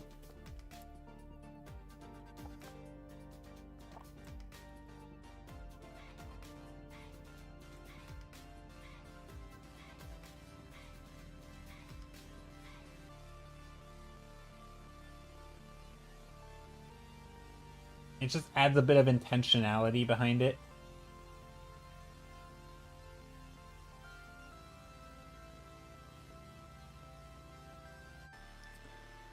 I feel like it benefits is that you can get in sharp edge or very precise filling. Yeah, yeah. I mean, I think the sharp edge is exactly what you use it for, right?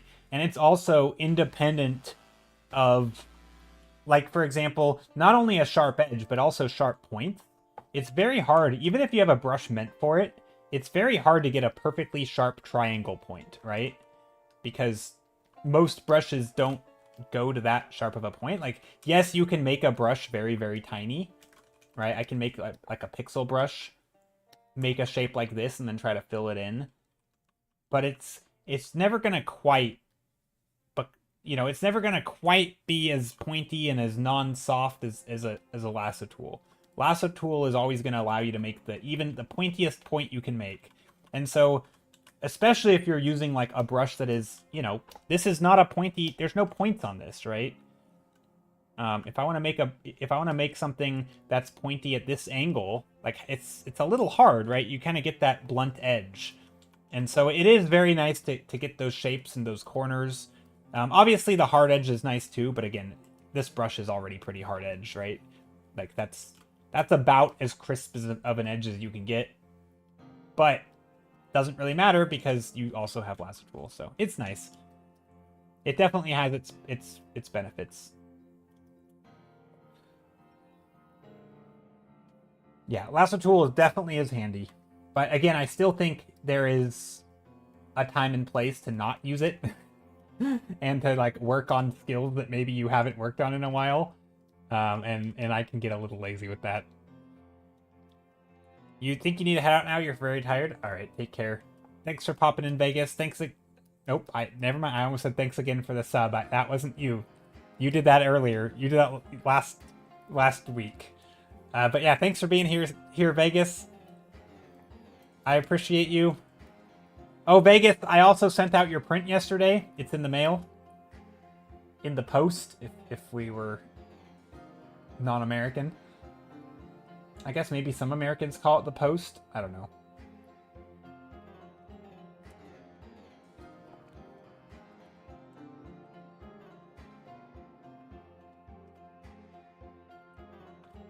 if you are somebody who has redeemed a photo print in the mail from me, and you haven't gotten it yet, there is a chance you are one of the two people who has not given me your address or an address at all to send it to. Technically, it could be someone else's address. I don't know. I don't check whose address I'm sending it to. I just put the address that you give me and I send it. But yeah, so if you haven't gotten it and you think maybe that this is you, if you just type in chat and I see your name, I'll mention you. But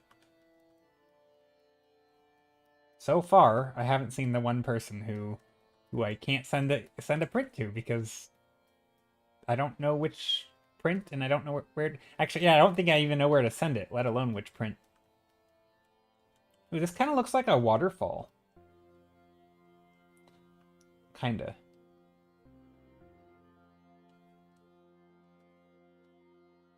Very ethereal.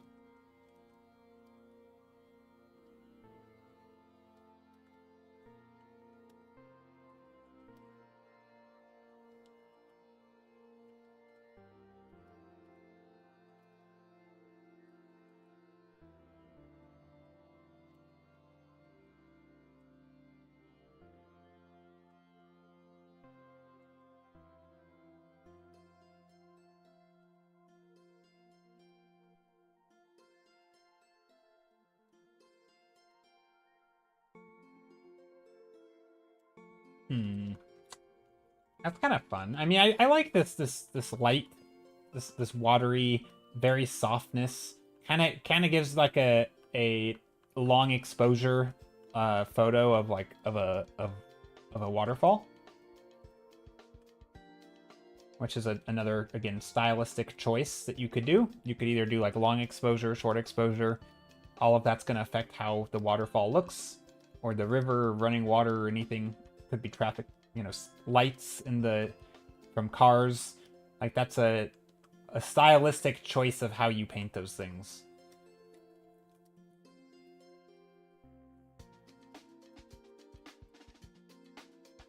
Although it's using camera terminology for it, but same deal, in my opinion.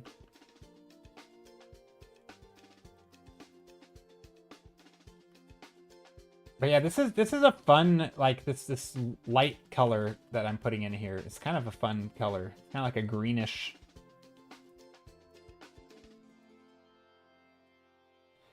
A greenish color. Combined with this reddish color.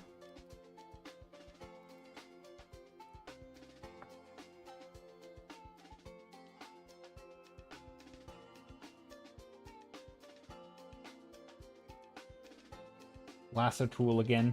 Nope, I don't want it there. Actually, let's try something. Let's do a glow dodge.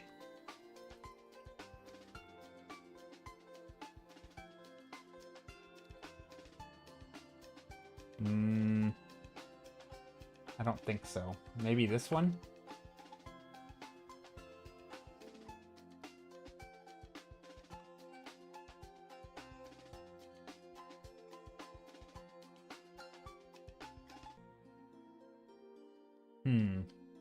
What about like a blue? I know that would be kind of weird.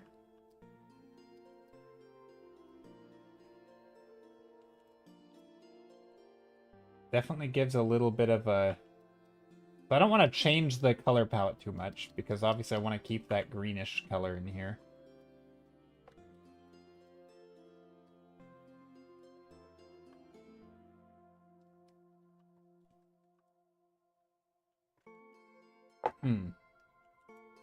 I don't know. It's funny, after a certain point, this color stops feeling like it's green to me. Oh, I mean, that's not green. This is green, though.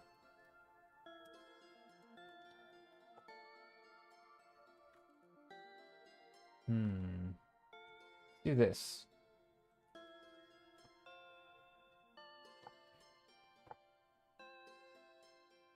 Joe, do you want to see what I've been working on today? Yes, I'd love to.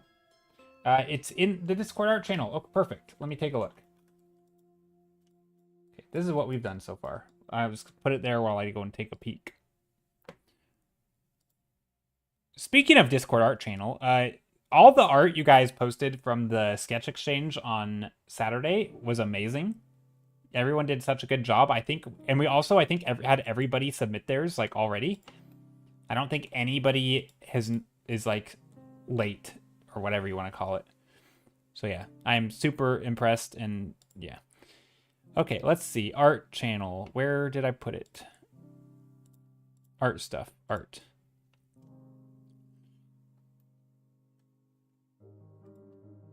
Oh, I see we have. I didn't see Vegas post the art yesterday either. So we have some updated Vegas art of Sam. A character sheet for Sam. I like it.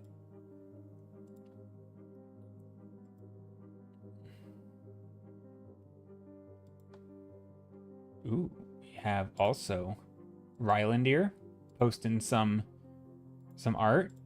I like it, as always. Very nice, really nice shading. I like how the shoulders on Rylandir's characters, the muscles and stuff. Good anatomy, I feel like. Lemon Cat, you've been working on this today, a portrait of a very anonymous knight. Oh, I like this a lot. This is cool. You know what? This reminds me a little bit of like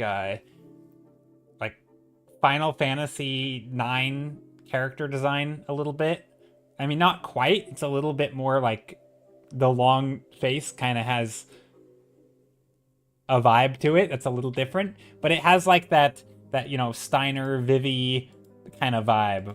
I don't know if you are how familiar you are with that, but it has like the Vivi because like the dark eye slits with the eyes, but also the big metal. I don't know. It reminds me of Final Fantasy IX a little bit. I like it. I really like that character design. There's a personality coming through with the eyes. Yeah. There's definitely something really neat about this. It's hard for me to pinpoint exactly the vibe because like I also think that elongated neck kind of gives like a stylized has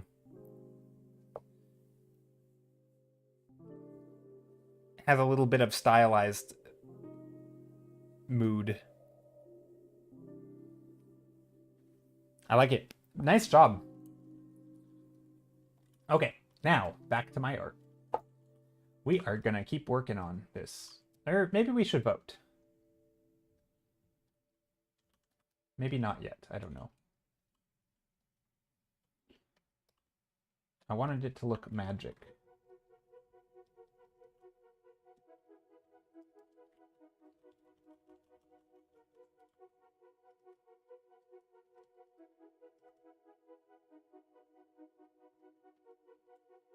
Kind of goofy or clunky. Imagine wearing that and going into battle. Yeah, yeah. Also, just like the long head makes it feel like it's just a very goofy character. Like if he were to take off his helmet, I still feel like his head is this shaped. You know, his head is like.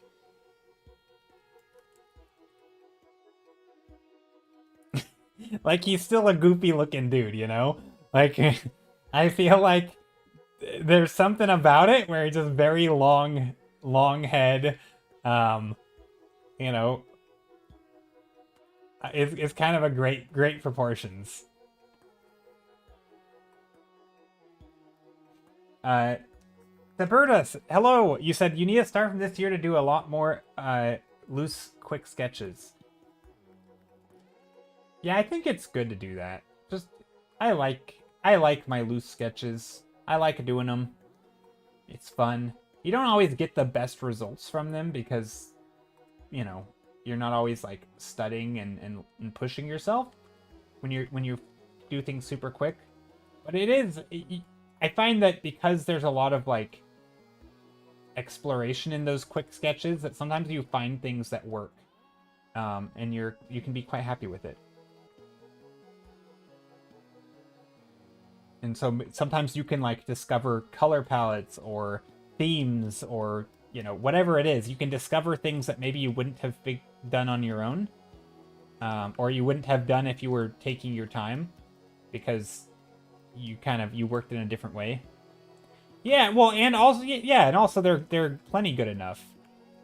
But I think in some ways for me, it's not about good enough or not good enough. It's more about just like it's a different thing. It's like saying, you need to do cardio along with your heavy weightlifting. Not that I do either of those things, but I can at least acknowledge that like both are good, right? And to me, the quick paintings are kind of like your I don't know, one of those two, right?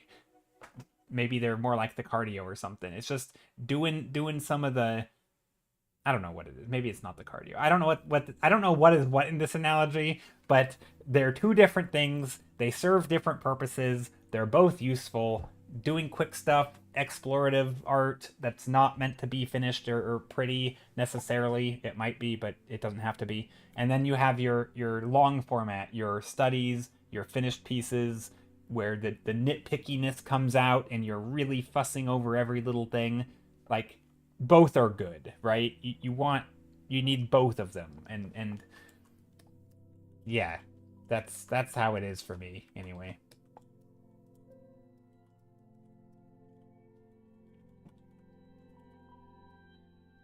And some people make an entire career out of doing running, and they never do the weightlifting.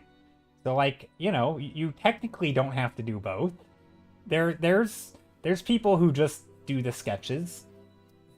Probably I don't know if that's true in art. I mean, I guess it kind of is.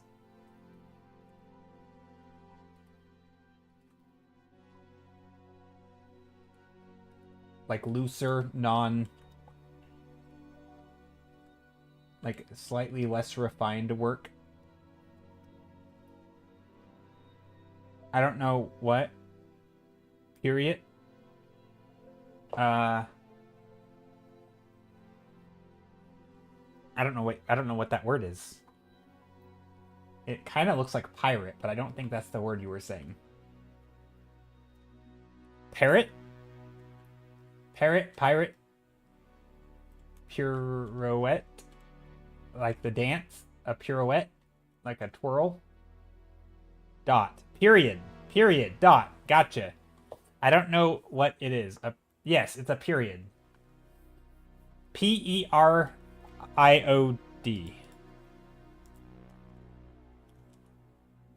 think that's the word. Yeah.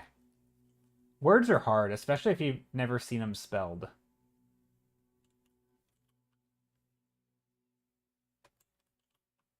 Or were you using it in the phrase like period? Like, yeah. I don't know. Is that how you use it in that part of speech? Like it's like slang for like agreed. Somebody will say something and the other person will be like, period.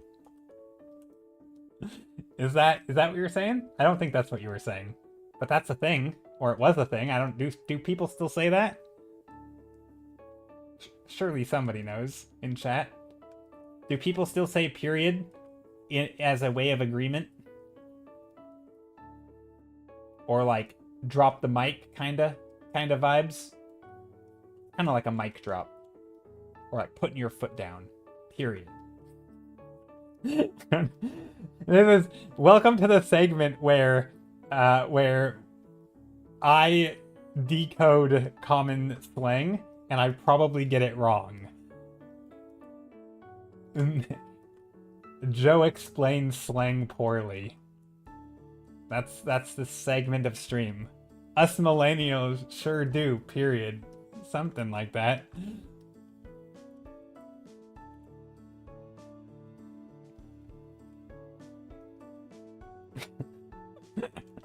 I think it's funny. Also, this is supposed to be a green color, and it doesn't quite come off that way. It was your sentence, but then you made the sentence longer. Gotcha. So kind of like a comma.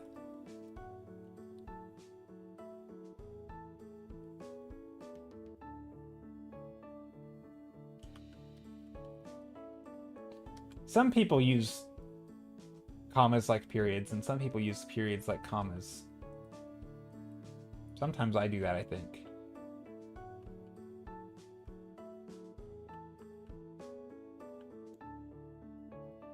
I'm going to start speaking my commas. Yes, you put in a comma. Gotcha. Yeah, I do that sometimes. Not intentionally, mind you.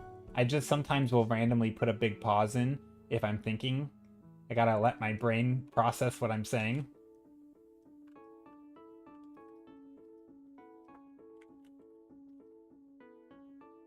I don't think I'm the most clear speaker. That's okay. At least to me, it's okay.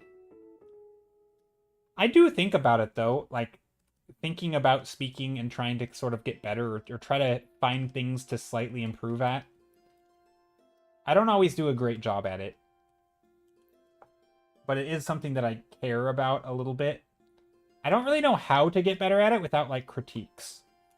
It's kind of like with art, you know, at least with art, I know enough of the fundamentals to work on. I know there are some things in speech, like, you know, not saying and like and all that kind of stuff. I'm aware of those, and I can actively practice those when I'm streaming. But a lot of speaking, it feels like I wouldn't be able to do to improve very much without having some version of, like, a speech coach. Because it's hard to know, because you have to train yourself, right? You have to train yourself to do things automatically, because speaking is so automatic when you're streaming, right? So you have to actually work on changing, like, intentionally doing a drill almost. I don't exactly know how I would do it on my own. I'm sure there's a way, but I don't know how to learn it. It's hard. I don't know how much it matters either.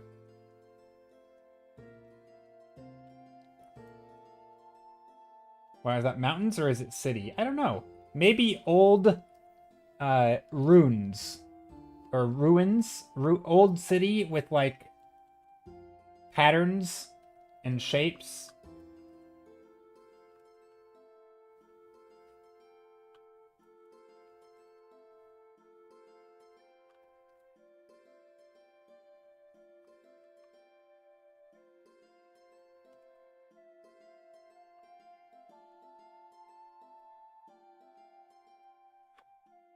I don't know. I feel like they're a monument. Monuments in the mountains, or yeah, monuments. That's the word. And there's, like, water and monuments.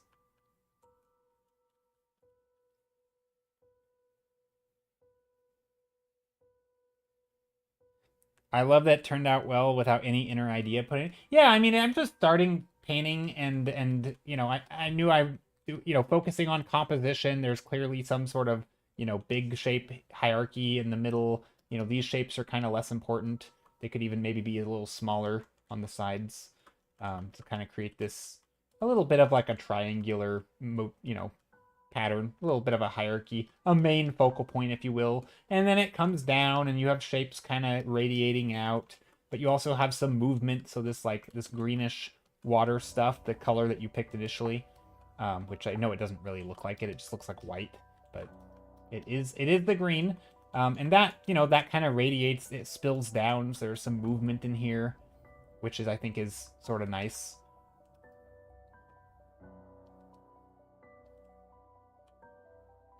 How many colors per thumbnail? I generally start with, like, I don't know, 2 or 3 or 4, kind of. But then I add in nuance, which I don't really know if we are going to consider a different color. So, for example, I would consider, in sort of a very simple terms, I would consider, like, that one color and this another color, right? But once I start mixing them, right, I start getting all of this, right? And maybe the background's in there, so that's another color. And pretty soon you start getting this whole wide range of stuff. And I might even make one of these darker. And, like, how many colors is this? I just added a dark green in here. So I started with a light green and a light orange, and then I added a dark green. But now I have, like, this color. What if I mix this color and that color? Is that going to be something different? Like, I don't know. This color doesn't really exist in here. It's kind of its own color too. But, like, I would consider this basically 2 colors, right? And then once you start getting into, like, 3 colors, you start getting into, you know, here's a purpley color, here's a blue-green, right? Which is different than the blue. Right? And like now we're getting into like, okay, it looks like it's more than 3 colors, but still technically only 3 primaries. So it in some ways I guess I would consider I typically use like 3 primary colors, which are the colors that I'm mixing together. And then every other color I'm kind of getting from there typically. But not always. I might also see a color like this and say, oh, this is kind of like a purpley color. Let's add a little bit of a vibrant splash of color in there. And it'll be like a highlight, right? It's not going to be, I'm not going to mix this color in everywhere, but it might be like an accent color, right? And so is this another color? Okay, that's what, three colors now, or 4? But then I might take a color like blue and sort of paint over the whole scene, or orange, and suddenly everything's harmonized with orange, and like, are we back down to 3 or what? Like, I don't know. It's a little tricky to pinpoint exactly, but I do a lot of mixing, and there's tends to be quite a few subtleties in there, and that's kind of what I'm going for. Honestly, if I'm trying to, I think the best way of explaining it is to not even think about number of colors. It's more about like warm versus cool. Like in this painting, this is basically 2 colors, right? You have your darks, which in this case is like technically a dark red or orange, but I'm gonna just call it green because it's a green color that it's very, very dark. You could think of it as like a green yellow or something. And then it basically goes up. So you have this yellow green color, and then you have a blue color. And that's basically the 2 colors I have. I have a white version of the blue, which is this color, which technically this one's yellow, but it could be blue and you wouldn't know because it's just white. So you have white, you have blue, and then you have this dark greenish color, or this dark yellowish orangey brown. And I technically shifted it from blue through green all the way into reddish colors, but they're so subtle it's more of just a hue shift.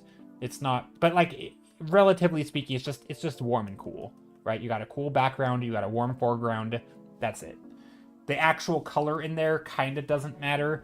I could add in any sort of warmish color in here, right? I could add in a little notes of deep orange or browns. It's not really going to change anything, right? I could add in probably some reds in here.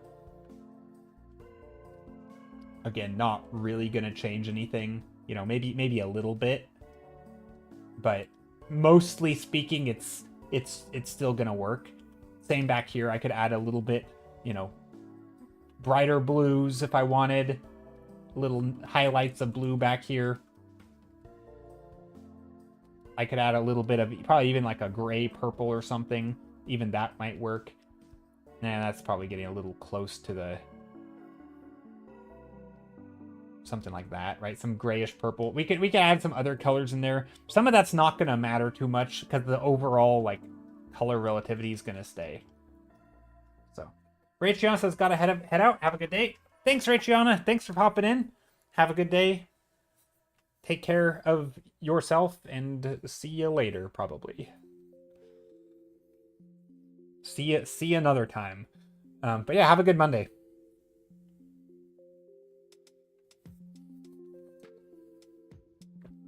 But yeah, I think color is one of those things where once you have the basics down, you really do get to play it around in it, and it kind of doesn't matter too much. I mean, it does... I mean, okay, like most things in art, it does matter, right? The colors do matter, but I think only on a super subtle level. Because, like, you know, fussing around with details for shape design is super important too. But it's not a thing... It's like one of those things that I always call it like a 1% issue.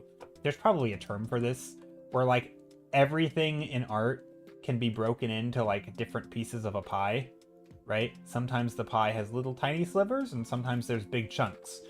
And most of art, or a lot of art, things like values, right, are like a big thing, right? And then you have...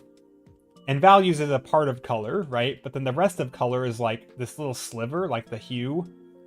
And I'm making these sizes up. But then you have like hue and saturation. This is saturation, right? this is gonna be hue. And it's like, it's a small piece to me. Hue is like a small piece, and it does affect mood, right? Mood might be a bigger piece, and within mood is also all of this, actually. I don't know, this is a terrible example, but like, you have hue matters, but it doesn't matter for like the overall, like you can make a beautiful picture with any colors, right? I think that's the point I'm trying to make. Is there is no color that like, oh, this is an ugly color, this is a nice color. Any color can contribute to a beautiful painting. What makes it more like beautiful or not is whether or not it meshes with the vibe of the painting, right? If you paint a sad scene, does your colors enhance that sadness, or does it ruin the sadness and make it not sad anymore, right? Like, are you assisting the rest of your painting, or are you not assisting your, right? That to me is more what I try to do with color. And certain color combinations, you know, think a sunset and how you relate to that. If you paint a scene with a sunset, you're gonna feel something, right? Because we experience sunsets in the real world, and we experience stuff like that. So we can, I think a lot of color, like, I don't know, I pretty much think like any color can work, but it's more of the associations with it. I don't know. I find a lot of art. Do you guys, okay, I'm gonna keep ranting for a moment. Do you guys find, and you probably do, but that a lot of art where like when you try to pinpoint something, like, oh, I really like, or at least I find this a lot. So when people say things like, I really like your colors, or I think my colors are muddy, you know, so I don't like the colors, or I'm struggling with anatomy, or my perspective is off. A lot of times I feel like the problems that are being diagnosed are not the actual problems at all. And it's like, you have this thing that catches the attention, like the colors, and then it gets the blame for the problem. Oh, my colors are wrong, or oh, I love the colors. It, you know, your images are so great because of your colors. And it's like, I don't always think that's the case. Like, your colors are probably muddy because your values are all flat, and like, it's not really a color problem, right? Or it's not a hue problem. I guess values are part of color, right? Or you have like a, I don't know, composition problem or something, and people will contribute it to like some other, I don't know. I feel like there's a lot of like taking a thing and saying it's a, Roy Inspire says sometimes the things done really well are hidden. Yeah, exactly. I think Roy said it right. Is like, if the thing is working, sometimes you don't even know it, and then it doesn't get any of the credit. And then it's another thing that you'll look at and be like, oh, I think the colors are off, but it's like, it's maybe the mood, like, or the colors inherent, or I guess sometimes it's just a matter of perspective, right? Like, sometimes maybe the colors are fine for one painting, but for your painting they're off because they aren't matching with the mood that you want. But also maybe neither is your storytelling. So like, you know, you could technically shift the storytelling to meet your colors, or you could shift the subject matter to meet the colors, or you could shift the colors to meet your storytelling, right? Because like, sometimes you just have to like take one of the things and move it to the other thing and make them like align with each other. I think I worded that wrong.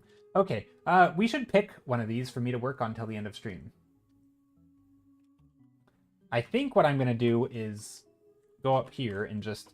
I don't think I'm going to include number 1, because number 1 is not a good painting. Contrary to what some people said earlier about you guys said some very nice things, gave me some compliments. I appreciate it, but it's not making the cut for paintings I'm going to work on. It is perfectly adequate. There is nothing wrong with your opinions on what you like and don't like. I just do not feel like I want to work on this one today. So I'm going to exclude it from the voting.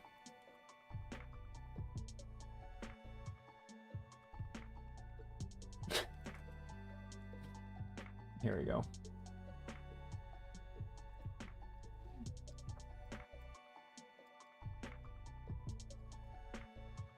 We can just vote straight in chat, probably. And I'll make a straw poll. We can do /poll. Vote is the name of the... let's just do 1, 2, or 3. 1, 2, 3. There you go.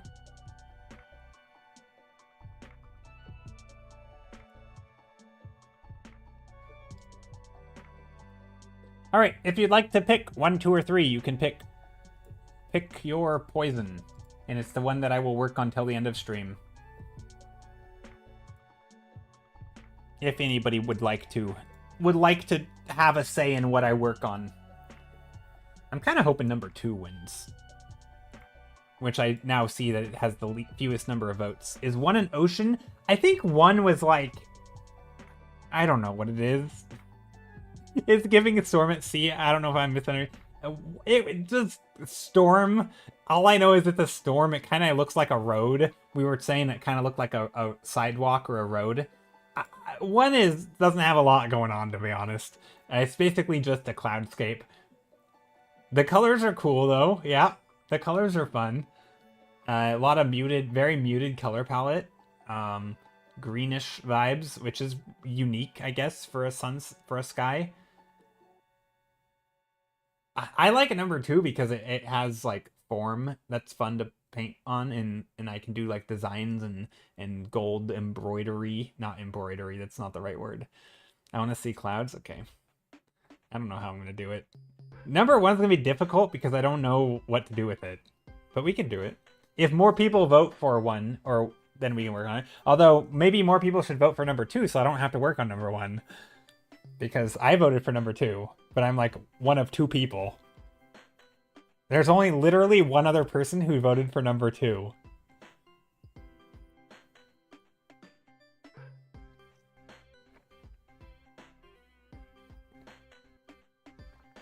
Add the sky of 1 to number 3.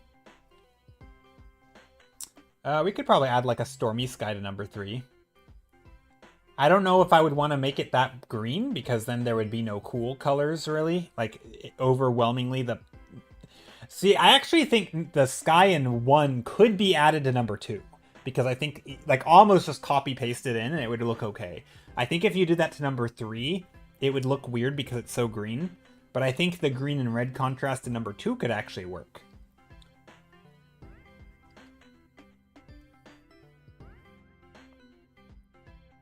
Also, hi, Strum Eagle. How are you? Hope you're doing well today. Only if it's a tie. If it's a tie, I'll do a combo, but not... I don't think it's going to be a tie.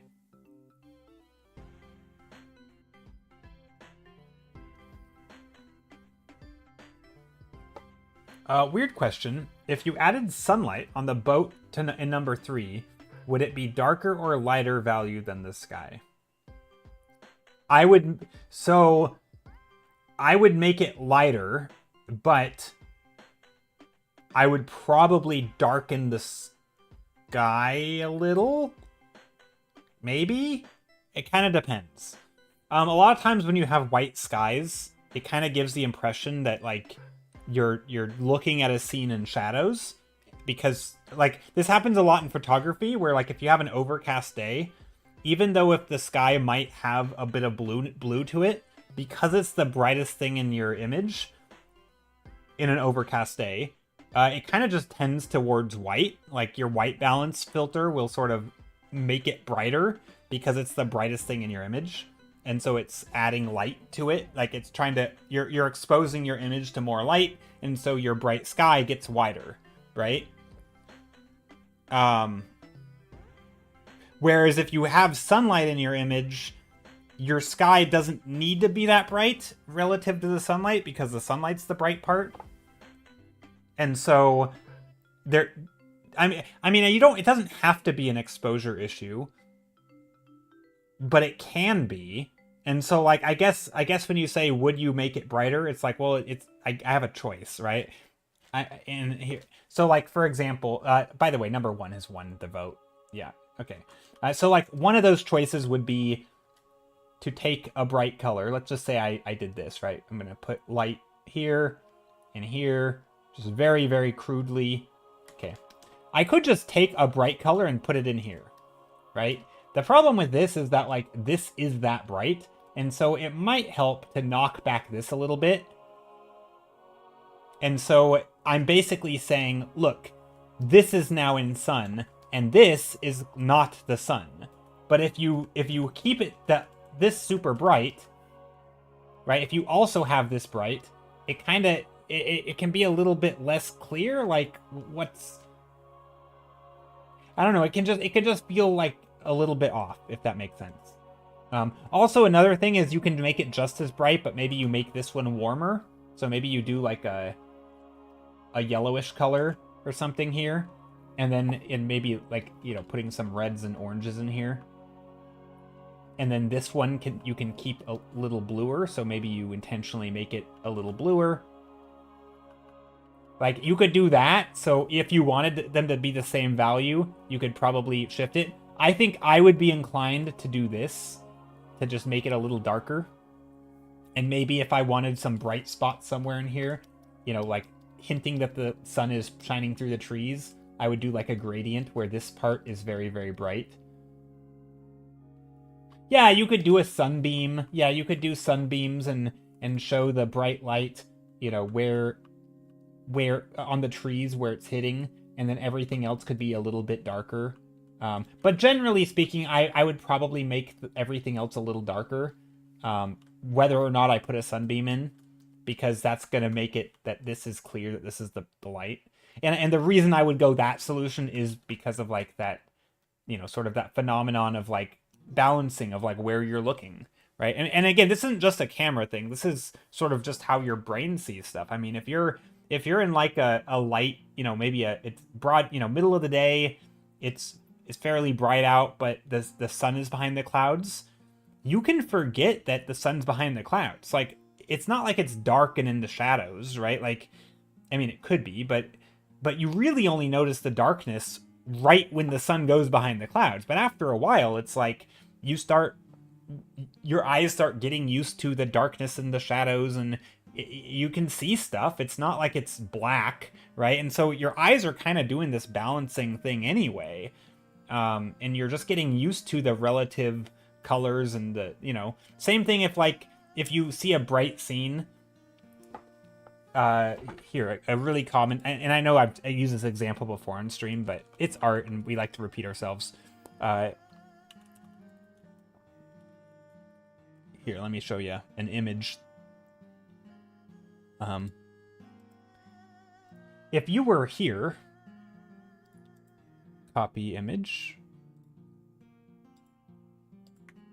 If you were in this scene, and suddenly a cloud came overhead, and then you saw this, your brain might notice just how blue that, like, if you were in this scene and this is all you saw, right? This is what you're seeing as you're walking around. It's super bright out. And then all of a sudden you walked into the shadows, you'd probably realize just how blue this is. This is a pretty blue color. Now, it's not super blue, it's very gray, but your brain would be like, oh, this is blue. But if you were only in this all day, you wouldn't even think about it being blue. Your brain would just see this as gray, because the sidewalk is gray. And it's not until then you see the light and you're like, oh, that looks really yellow. Or this is very yellow. Actually, it's not yellow. It's, well, you know, it's kind of yellow. It's warm, right? This is very warm. You wouldn't even be until you see it that you'd realize that, oh, this actually wasn't a light gray after all. It was like kind of dark and kind of blue, right? Like this part is the bright, you know? And so it's sort of this, like, once you get used to a thing, after a while, your brain just stops, like, even, you're just going to see this as gray. You're not going to see it as a blue, right? It's only when they're next to each other that you can really make that comparison. You can say, oh, this is bluer than this one, right? This is definitely more yellow than this. But if you're only in this, you're going to say, this is a light color, like a white sidewalk, and this is also light, right? And this is just slightly darker gray. This is light gray, right? Light gray, dark gray. But really, they're both super, super bright, right? Compared to the shadow.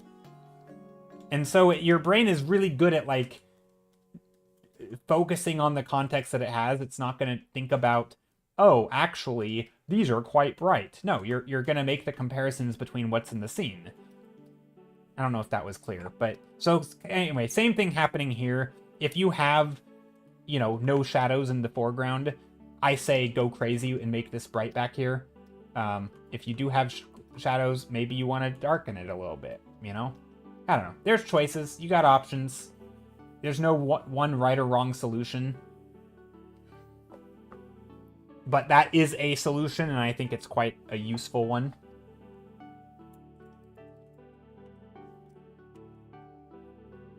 But yeah, the sunbeam's always an option, and, you know, color. You could do temperature shift, right? If you want your sky to be bright blue, but still bright, you can just make it bright blue, and then make your sun warm, and then people will know that the bright warm is sun, and the bright warm is, and the bright cool is blue.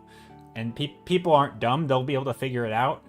And so as long as it works with your composition, but it might affect the mood, right? That's, I guess, the long way of getting to what I was trying to get to, which is either will work, but they will affect the mood a little different. One will make it feel that the overall scene will be brighter, which will make it feel maybe not as, like, you know, ray of sunlight coming in, right? If you wanted to maintain the vibe of, like, an overcast, cloudy day, I think having the sky also, you know, keeping it bright, like, yeah, and I think most of art comes down to this concept, kind of, at least for me. It's like, there's so many solutions, there's no right or wrong way, this is where it's subjective, but it's only subjective insofar as, like, you get to decide what you want to do with it, but once you make a choice, there might be a better or worse way of achieving that goal, right? Like, just, once you know that you want it to be, like, a dark, gloomy swamp with, like, a little bit of light poking through, that's different than saying, I want the sky to be bright blue and birds chirping and, like, you know, full of life and happiness. That's a different vibe. Like, yes, you can make your sky bright blue. You can make it lighter. You can make it darker. But they're all going to contribute to that overall vibe a little bit different. And if you just want, like, a cool looking scene, like, there's no wrong or right way. But most people don't just want a cool looking scene, right? You have some sort of goal in mind. At least that's how I am. I don't know.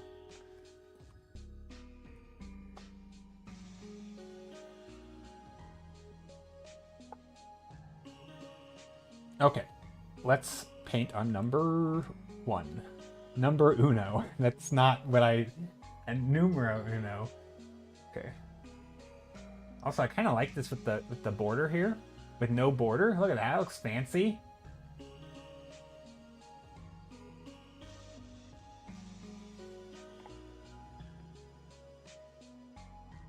I'll go with that.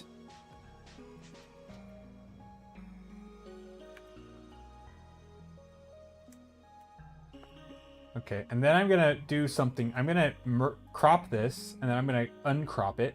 I'm gonna make it nice and large, like 3,000 pixels large, and then I'm going to stretch it. There.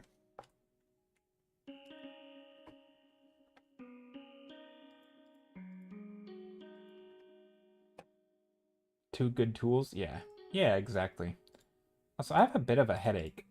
I don't know why.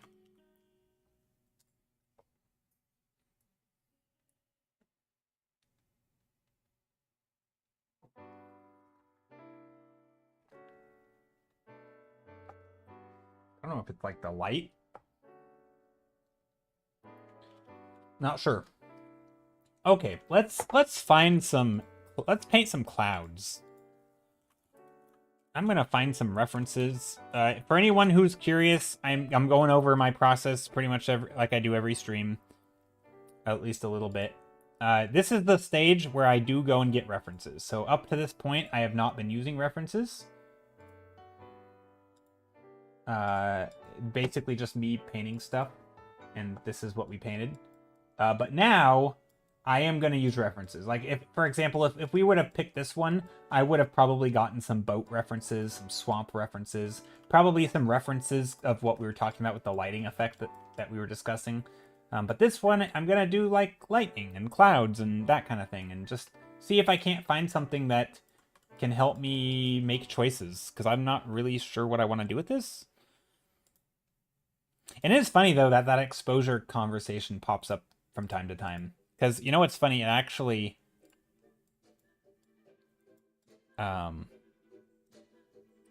It's going to be relevant here whenever we talk about clouds. I almost always, because painting from reference is such an important thing, and clouds, I feel like, are one of the biggest culprits of how your photo takes photos, or how your camera takes photos, and what is exposed and what isn't, and what is your focus on. And clouds are just such a notorious one for this, because they can be very, very, very dark, in some cases quite literally black, and other times they're like the lightest, softest thing in the picture, and it's just, it's such a, you have such a wide range of values, and it's like it can be very hard to know what to do. What to do when you're looking at a reference of clouds. And this one, for example, because we're pointed right at the clouds, right? The clouds are both the darkest and the brightest thing in the image, because they're the only thing in the image, right? If you had like a wheat field or something, or like field of trees, right? If you had an image of a bunch of trees, that even if they have clouds in them, right, it's not going to be bright, because the tree is the darkest part of the image, and the sky and the clouds the brightest part, right? So an image like this, you have very little range of values in your sky, but an image like this is the image, right? The whole image is the sky, so of course it's going to be dark, because you're going to balance towards darks and lights.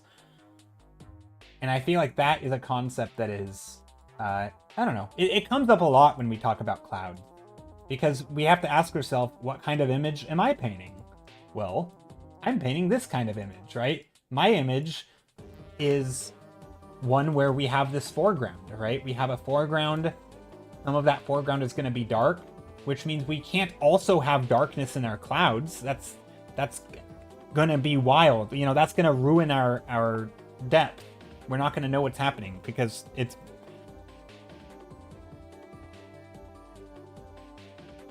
You're not sure if it's real? Yeah, but even this one is a good example where, like, the black is so underexposed that everything is just black in the foreground. And then you have... and then these clouds, even this is pretty light relative to, like, this darkness. Look how dark the foreground is. And then even the clouds, even though they have some darkness in them, they're basically, like... The range of values in the sky is much, much lighter and much wider than the foreground. The foreground is basically black, with a little bit of, like, nuance in here in the foreground. Yeah, I don't know if this is real either. It might be AI. But yeah, this is also following the same sort of value setup that I'm doing, or that I'm going to do, which is basically dark foreground, and everything else is going to be relegated to the sky, right? I can still have a range. I can still have some darks in here, but my very darkest darks are still going to be in the foreground. They might only be in the cracks in the foreground, right? They may not be everywhere in the foreground. I don't have to go pure black. I can have, like, so like here's an example where in this image the focus is on the sky, and so... But you still have the foreground, right? And so what they've done is they've allowed more range of values to go into the sky, which has pushed everything in the foreground to black, right? Whereas in this image, also it's not at night, the range of values is in the foreground, and basically the sky is pushed to white, right? So range of values is in the foreground, and the bright sky is everything just shifts super, super light. It's kind of just what are you focused on, right? There's a choice there to make. And the same thing in my image, right? There's a choice. Ooh, yeah, here's a good... Yeah, this one's nice. See, this one's very HDR vibes. This one has a wide range. This has, like, lots of... Is that what you call HDR? I don't know. Yeah, this one has a wide range of values in both the foreground and the sky. I don't know what's going on here, but it is pretty neat.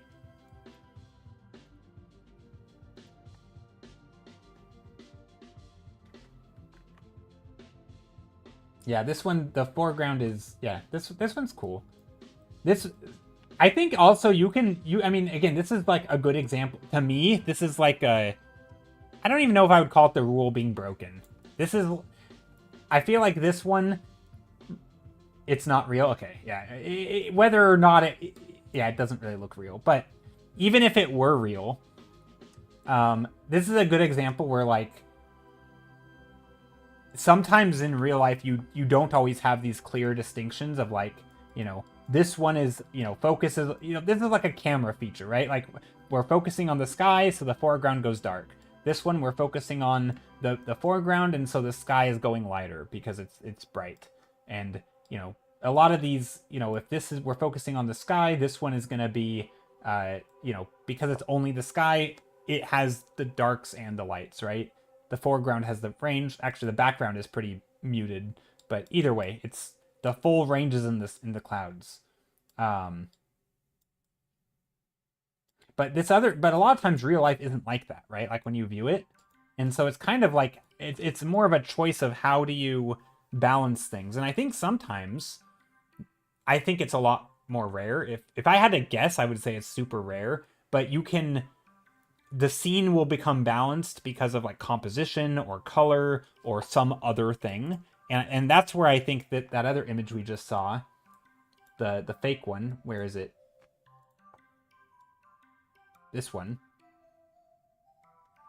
This is where, like, this one's a good example. Like, you can have darks in the foreground and lights in the background and darks in the background, but you also have this, like, super harsh line on the horizon that divides them basically into two separate images, right? So you have the sky is essentially one image and the foreground is another image. And it's fine because you have this compositional element that makes it clear what you're looking at, right? There's this sharp line that cuts across the image. And so it's not confusing. But in real life, it's rare that you have an image that's so clear that, like... So normally you have to do the work to make it clear. Like, you have to be really clever with your composition, I feel like, to get away with using black in your sky and in your foreground, and white in your sky and in your foreground. Like, that's going to get really, really messy really fast unless you're extremely careful. And the only way to do that, as far as I'm aware, is, like, build your composition around this fact and create these clear lines. You know. So, yeah. Violet sky, love it. Yeah, it's kind of cool.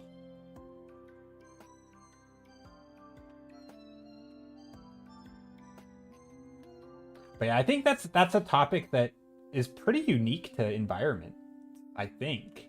Because you do have this, like...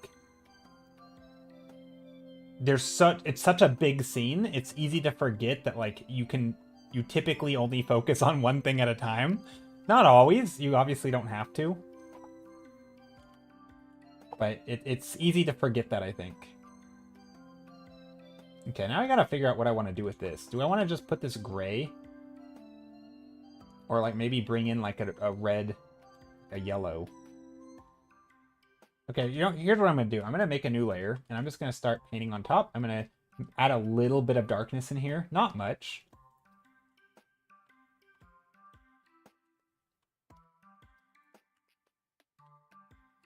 Also, I didn't find any images that I actually wanted. Hold on. I said I was going to find references, and then I never did.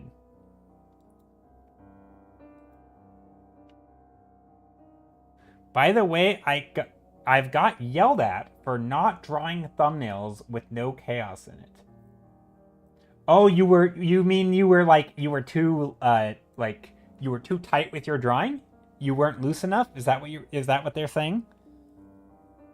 They wanted more chaos. Yeah, that makes I think so. I don't know who said that to you, but I suspect if you're trying to if you don't know why they said that, I might be able to explain. Maybe I mean I don't know why they said it fully because I didn't talk to them.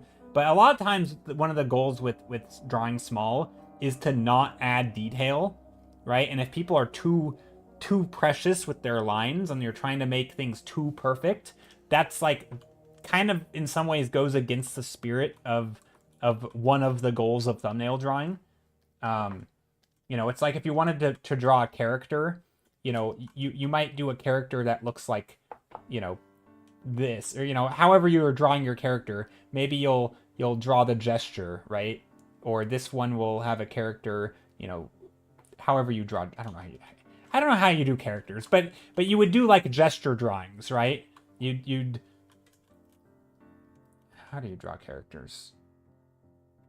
I don't know how you draw characters, but you can pretend that I know how to draw characters. But basically what you would end up doing is like gesture drawing, right? You wouldn't focus on like, the hairline, and then you oh, here's the hairline, little widow's peak, and then you draw the ears. Like, this is not a thumbnail, right? We're getting into details and specifics. This is like, this stuff is not important. This is totally how I draw characters. Generally speaking, if someone's telling you to add more chaos to your thumbnails, because they're looking probably for like big compositional elements, right? They're looking for the big shape. They're probably not saying, like, they just want to know where is your character or what are they doing, not what does their freckle look like on their cheek, right? There's no chaos to this. Yeah. What's with this Red Lobster ad lately? It's like they're apologizing for a crime. They keep saying, like, real change, we're listening. I don't know, is there drama around it? I'll be honest, I haven't been up to date, Sarah, with my Red Lobster drama. Is there drama? Maybe there was drama. Or maybe there wasn't drama, but they have their research data shows that when companies have drama, and in the aftermath of like apologizing, maybe they do better. And so they are making it sound like there was drama when there wasn't. We heard you. It's back. Like, isn't that a common thing? I remember I was listening to I think it was by the guy who wrote or co-wrote the book Nudge, which is like using behavioral science to like nudge people to make choices that can benefit them and other people without taking away their sort of autonomy. And like, you're not changing their choices in the grocery store, you're just rearranging where they find this stuff, right? Or you're moving things, or you're changing the design of a thing, but you're not actually like, you're not like, it's like subtle manipulation kind of, but it's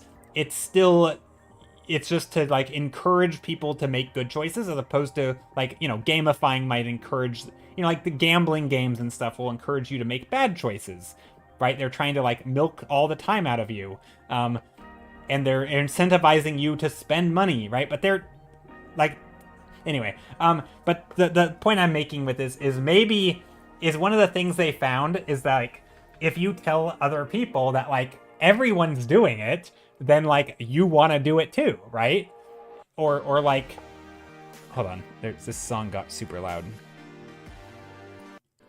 And I've told this story before on stream once, but there was like this example where this person, they're in a public park where there's a lot of littering, or no, there's a lot of theft. There was these like rocks or things that were being taken.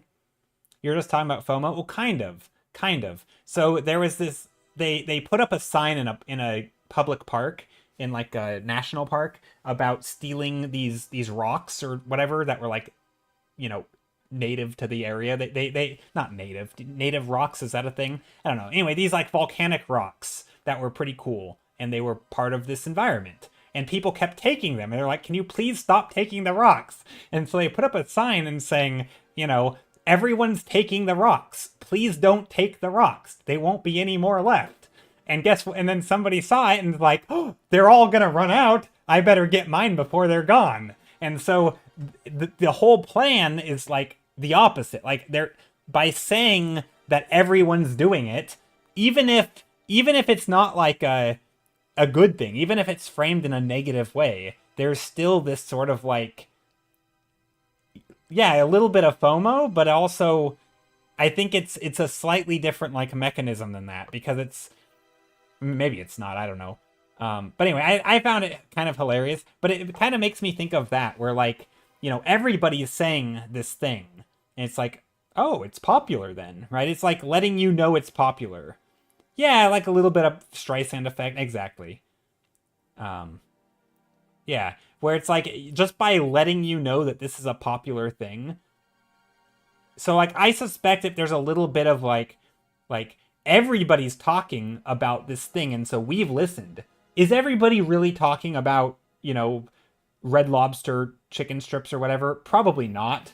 Like, probably nobody cares about them, but because they framed it in a way that's saying you know, we heard you, which implies everybody's talking about it, or there's a buzz about it, something that kind of, it gives that impression that like, oh, this is an issue I should care about, you know?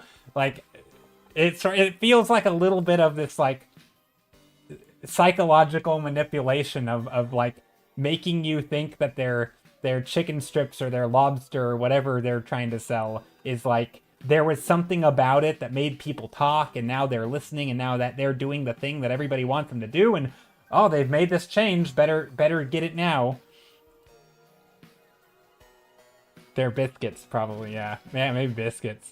But anyway, I suspect it has something to do with that. I think it's funny. I actually really like that stuff. I find this, those, like, nudging people in ways to do things. Not to do things, but, like, I mean, I think this, it plays into advertising a lot, right? I mean, advertising's been doing this forever, but, you know, like, making something seem like it's popular, and because it's popular, you want it, which, again, very FOMO-y. But I think there's other factors, too.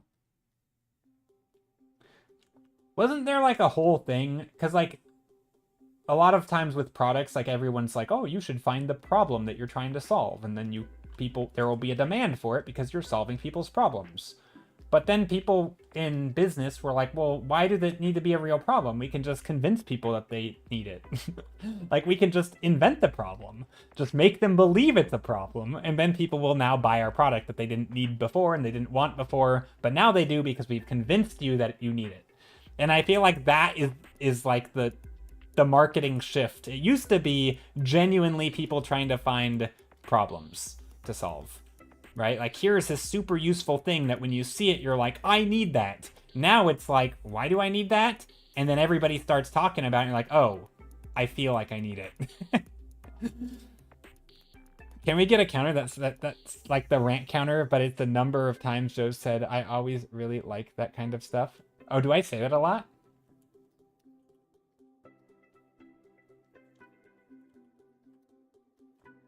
Do I say that I really like that kind? I like a lot of things.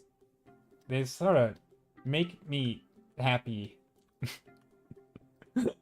Like, a little, whether it's like, I don't know. We have it. We have it? We do have a rant counter, but it's not a counter that counts the number of times that say I really like something.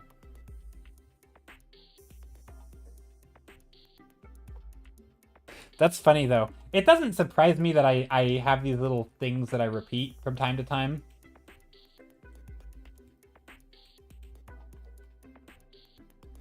Tends to make sense. Also, I still have not found references that I said I was going to find. I know Rihanna linked some, but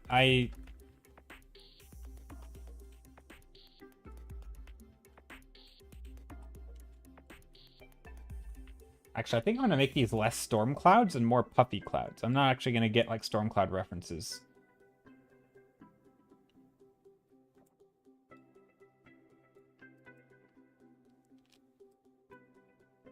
Or maybe, I don't know. Hmm.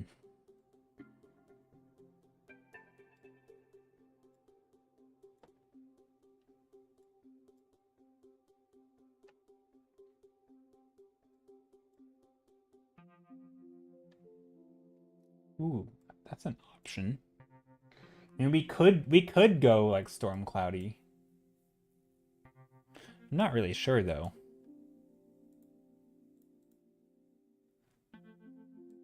I'm trying to find one you made yourself. Nice.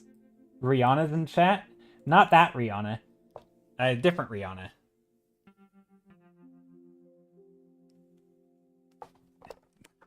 The the singer Rihanna. Yes, that's the one.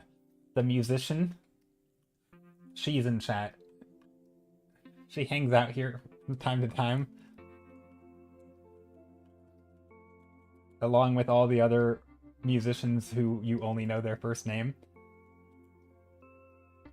Beyonce, Madonna, who else? Who else? Eminem. I can't think of any more.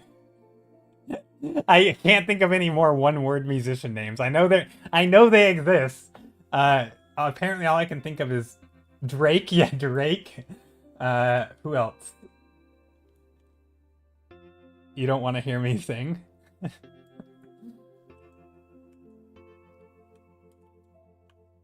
It's all good. I'm trying to think of other musicians with one-word names. But not ones where you only Lorde. Yeah, but that's not their name though, right? That's the band name. That's like, I mean, I guess it still is one name, right? It's not the Beatles or whatever, but like, yeah, I don't know if that's quite. It's close. We're nitpicking here, I realize, but I'm not quite sure if that's the same. I don't know. I'll let chat decide if that's if that counts. Like if this were in a Eminem, that's true. Eminem, well, that's true.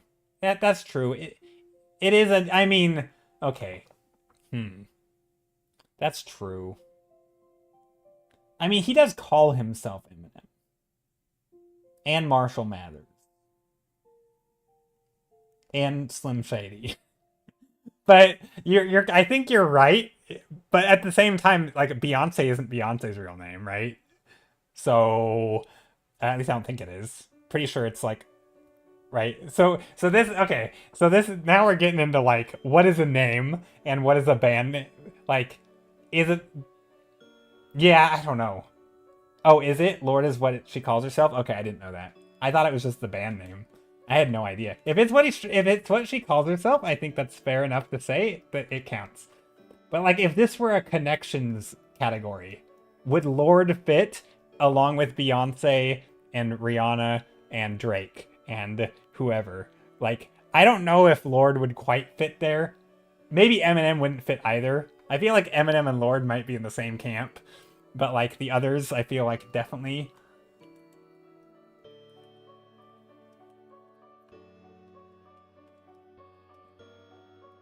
I like how we just shifted from art rants to one-word musician name rants.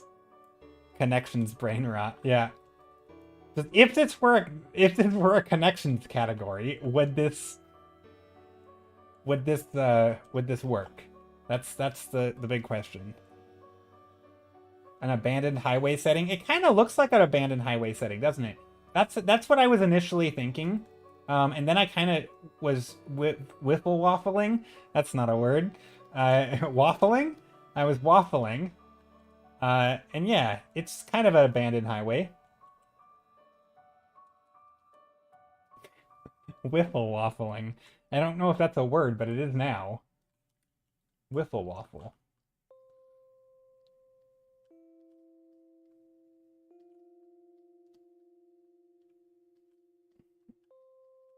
Some storm clouds overhead.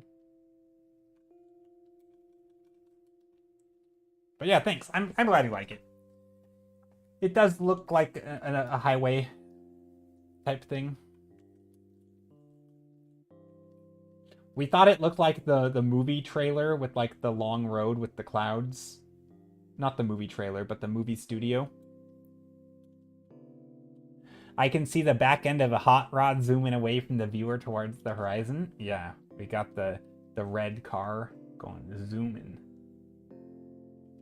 They're apparently lights, brake lights, because apparently they're not zooming fast enough. There we go. Zoom.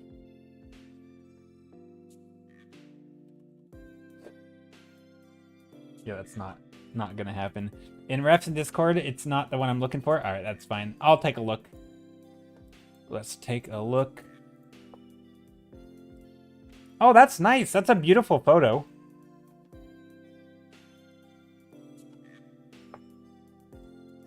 Yeah, probably not quite what I'm looking for here, but it is a gorgeous photo. And you took this?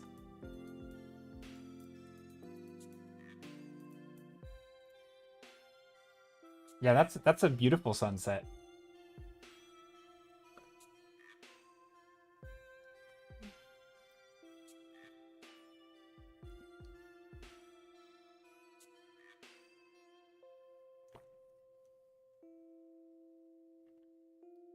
Ah, you're thinking of the Jerry Bruckheimer studio. Yep. We already showed it on stream. I even played the video of it. Of the starting link. You did not edit it? Yeah, it looks good. It's gorgeous. Look at those windmills. And also the plants. It's cool because like these shapes are similar to those shapes. It's kind of neat. Looks good. Yeah, I really like how the shift of the reds and the warms up to the blues and the cools. You get this really, really quick gradient from literal orange to literal blue in like the span of just a little bit. Like that glow is so good. And then up here you also have like a little bit of mixing, which is kind of neat. So you have some of the light, the yellows and the blues, and then it gets all blue, and then it's like solid. Super cool.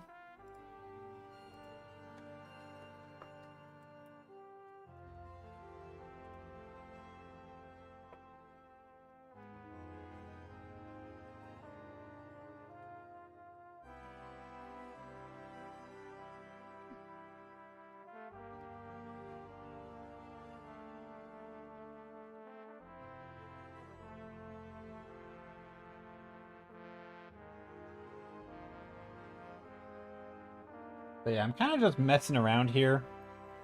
I still should find some better references for clouds. I could just spend a long time looking for cloud references that look good.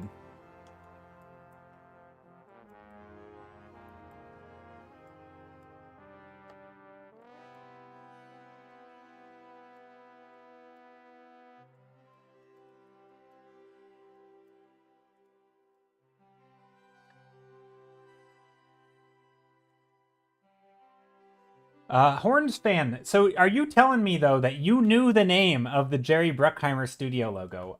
You're the second person. Apparently that's like people knew the name of that. That's crazy. I didn't even I don't know how you guys know that stuff. I didn't even know that was a studio name, but like when you guys, yeah, you're the second person today to mention that. Cuz I described it. Oh, you had to look it up? Okay. Because I described it earlier, and Reek Reiner was like, "Oh, you mean this?" And I'm like, "How did you know?" Like, so it's okay. Here, I'll show you 1 second.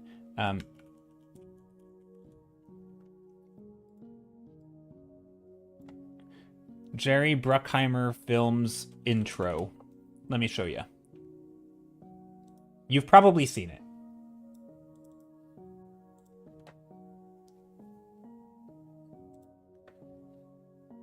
Is it gonna give me an ad? This.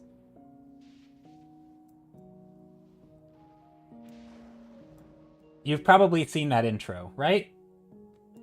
I feel like everyone's seen that at some point.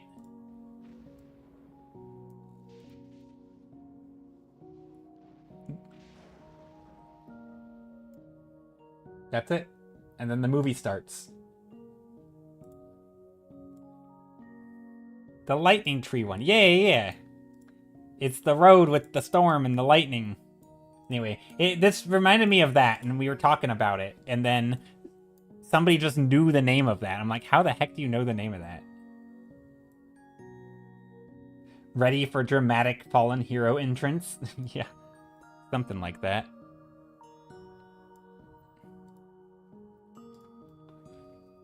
Anyway, I thought it was interesting. Also, you know what this painting needs, though? It definitely needs more, like, red. Or like a yellow color. Because, like, it doesn't have a good contrast of, like, warm and cool. So we have the greens, right? And so I'm thinking, like, a purple gray.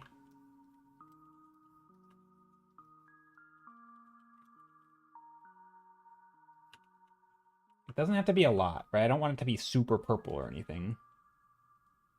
But just, like, enough. Down here.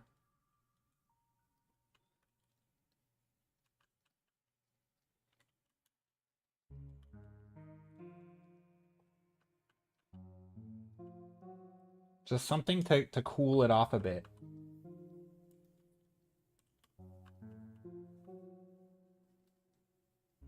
And then up here, maybe we get, like, this red color or orange. Sort of right around. Something like that, maybe.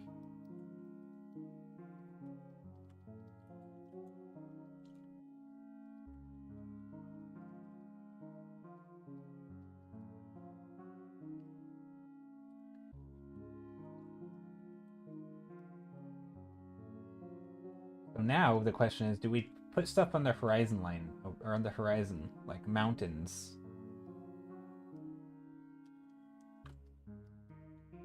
I don't know.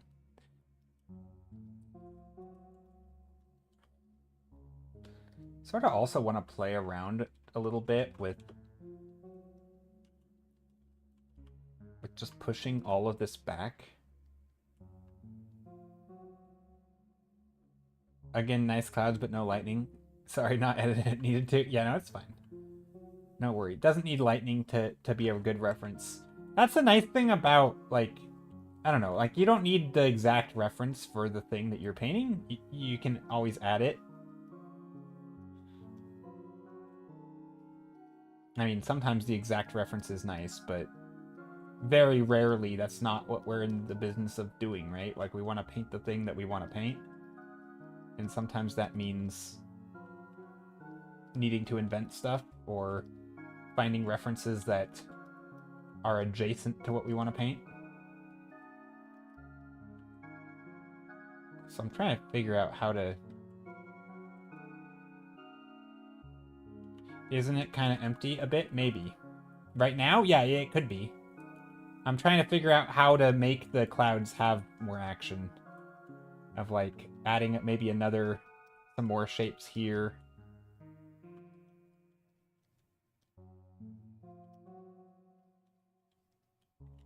Maybe, I mean, we might add, like, a car or something in here. It might just be, it might feel, yeah, there is a possibility that this scene, as I paint it, it'll feel like a liminal space, kind of, where it's like, it just feels like this empty void that is sort of nondescript. And I don't really want it to feel like that, but it's a possibility that it ends up that way if I'm not careful. Like, there's this long road. Hey, Knelf, how are you? It's frustrating because I know I made one on the beach. You'll find it. You'll find it when you're least expecting it, Rihanna. No, don't sweat it. It's okay. I appreciate the effort, though. Knelf, hope you're doing well. Hope the days are going good. The days in January 2026. Almost the end of January somehow. Although not really. Maybe we'll put the tree here, the lightning striking it. No, we're not actually going to repaint the the Bruckheimer studio.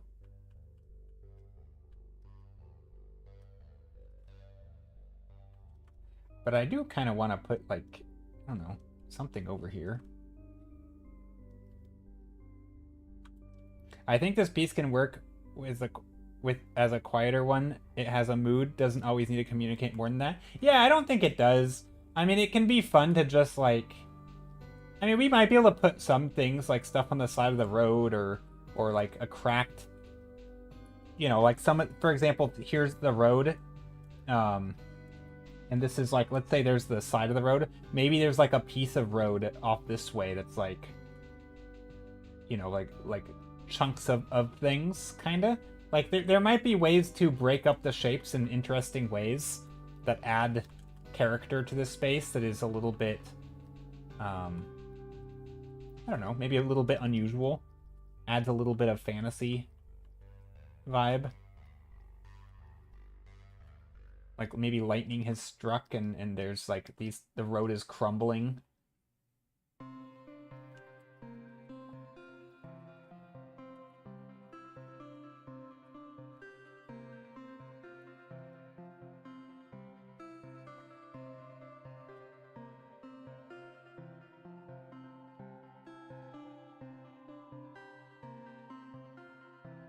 I mean, again, I don't know. Doesn't have to be perfect.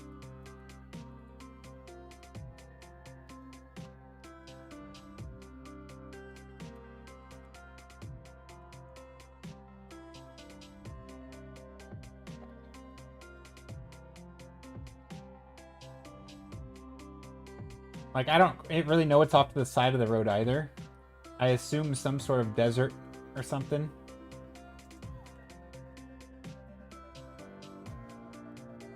It's fun to see how bad I was 6 years ago. Oh, with photography? I never have done photography, but that is always a fun, like, it's almost worth learning new skills just for that feeling of, like, look how much I've improved. It's, I don't know, I like it.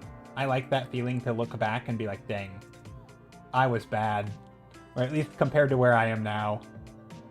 Not objectively bad, but you know what I mean. Like, your standards have gone up, your skills have gone up, and so... Phone booth on one side of the road?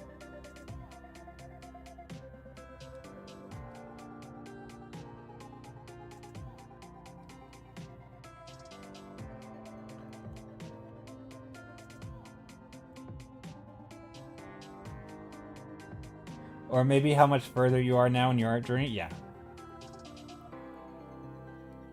That's the thing. We were talking about this earlier, Just Fiction.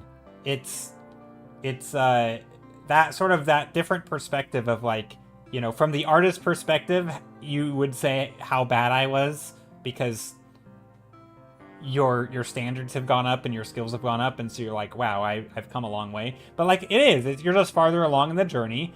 It can sound a little harsh to say how bad I was, but also, I don't know. I think it's fine to say that. I feel like most people know what you're talking about, and even if they don't, that's not really about them. It's about you and how you feel about it.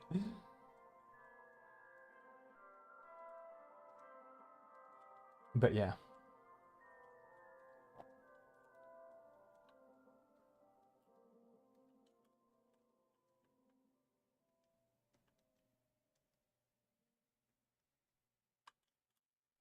I do like this one. Rosie says, I got the same feeling. I am having art courses now. It's amazing that the stuff I am being told now was told to me 2 to 3 years ago, and I didn't really understand what it meant then. Only now am I really getting into art and trying to understand. Yeah, that is very cool, Rosie. I think that... All right, Sarah, take your shot or add your counter, but that is one of those things that I really like. I think it's very cool how you can learn. I think it's very interesting. That sort of feeling of, like, because that's basically the entire cycle of art, right? Is you learn a thing, but you don't fully understand it. You take what you can from it, right? You learn a piece of art advice, where you like you hear something, right? You hear a word or a phrase or a thing, and then you take what you can from it and you apply it to your art.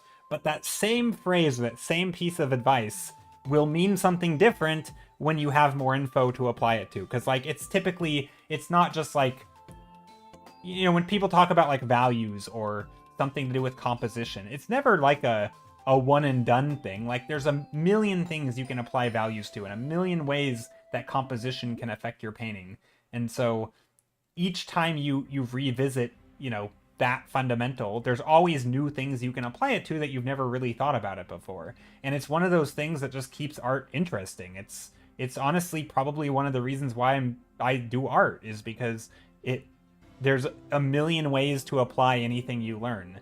And so it does feel like you're always learning, because you are, but it also isn't that, like, the stuff that you're learning isn't super... It's like, it's not that complex to get on a basic level, right? At least not, I don't feel like it is. It's just that you can keep on applying it to unique situations. And each time you apply it, it's a little bit different. It reminds me a lot of like video game mechanics, which I also really like. The way they can interact in unique ways. You know, you might have like a really straightforward mechanic and another really straightforward mechanic, but you combine them and they interact in an interesting way. And then you apply that interesting thing that they interact with to a situation, and suddenly you have like all these possibilities come up, and it makes it exciting every time. So yeah, that's kind of, that's how I think about that. So it feels very accessible, but also very nuanced and kind of deep, sort of. I don't know if deep's the right word.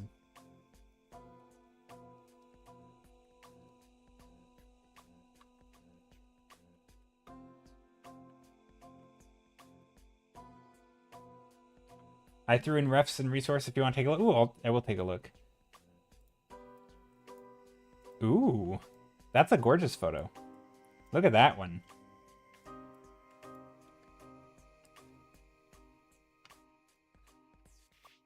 Oh, it's a tall format. I gotta like collect that. Look at that. That's gorgeous. Look at that lighting. That little, just that shimmer of light. Also, you got a paraglider back there. Pretty cool. And then you, or is it a paramotor? Can't tell. Could be paraglider, paramotor. One of the two. Maybe neither. Somebody with a parachute. Parachuter. Yeah, this is really cool. Very nice. Also, I like that the little bit of sun down here reflecting off the wave. I would use a lasso tool for this if I were painting this. This little shimmer of light and this big shape of the water. That's a lasso tool shape for me. And then I would just reflect. I would literally do this. I would come down here, make a shape like this, and then reflect the sky downward, just like exactly where that shine is. I'm like, oh, there we go. That's that water shine right there. That's how I do that. Perfect. Instant water reflections. Lasso tool the shape, reflect the sky.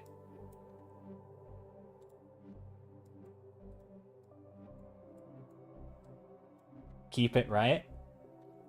We could keep it. We could add some little water puddles back here, like little ponds.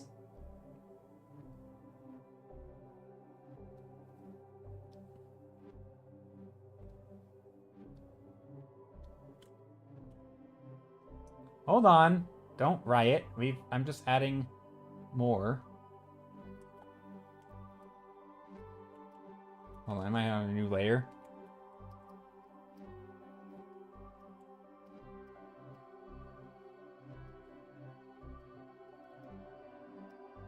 Lighting reflection, yeah.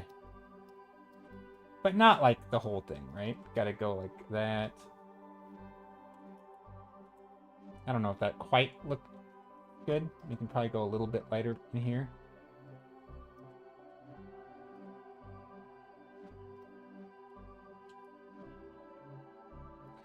While I'm at it, I'm gonna upload a few photos of Portuguese island of Madeira there if anyone would like to use it. Sure, yeah. If you have a whole bunch of them, try to do it in like a file or something rather, because I mean I'm not opposed to single images in that. Although I will admit that channel was never meant to be like single references, like here's my reference for my study. It was technically meant to be like websites or useful resources. Like here is a entire archive of things, and like here is a resource that explains, you know, different art concepts or like certain video video channels that, you know, like Marco Bucci's channel could be in there, for example. Just like, but anyway, I'm not opposed to single images. But if you do have a lot of images to upload, try to do it in like a zip file or something that is like condensed. That way it's more accessible and it's not just like clogging up the channel, if that makes sense. But yeah, I'd absolutely feel free to upload an individual image here or there. That's fine. But if you're, you know, if it's like 10 or more, try to condense it in some way. Make a photo. Yeah, we could. That's true. We could make a photo reference channel. Although we have a lot of channels. I gotta start trimming some of the channels down. I should make... I mean, we can probably just use that as a photo reference channel. Maybe I'll remove the create a background for your character channel because I haven't been doing anything with that. Okay, I'll make a channel. Create channel. That's not a bad idea. If that's how people want... Yeah, and maybe... Okay, hold on. This is not a bad idea. Photo references. Create channel.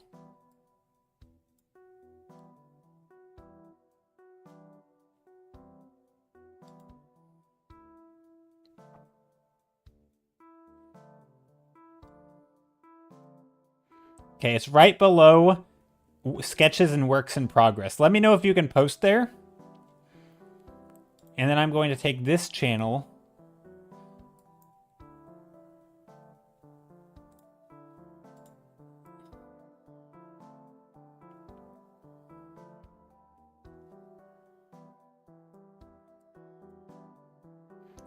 I'm going to take the other channel and do permissions.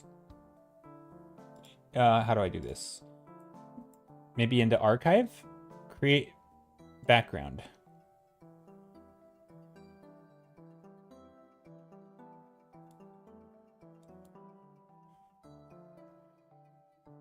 Hold on, sorry, I'm creating background channel.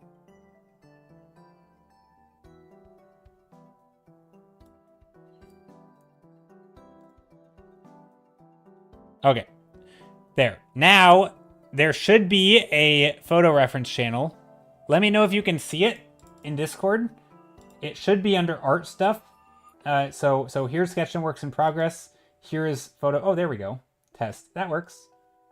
Perfect. Ba-ding. It works. So yeah. If you want to dump photos there, that's fine. Hopefully people aren't getting pinged like crazy because it's a new channel, so you may have to like mute it or something. Yeah, okay, that'll work.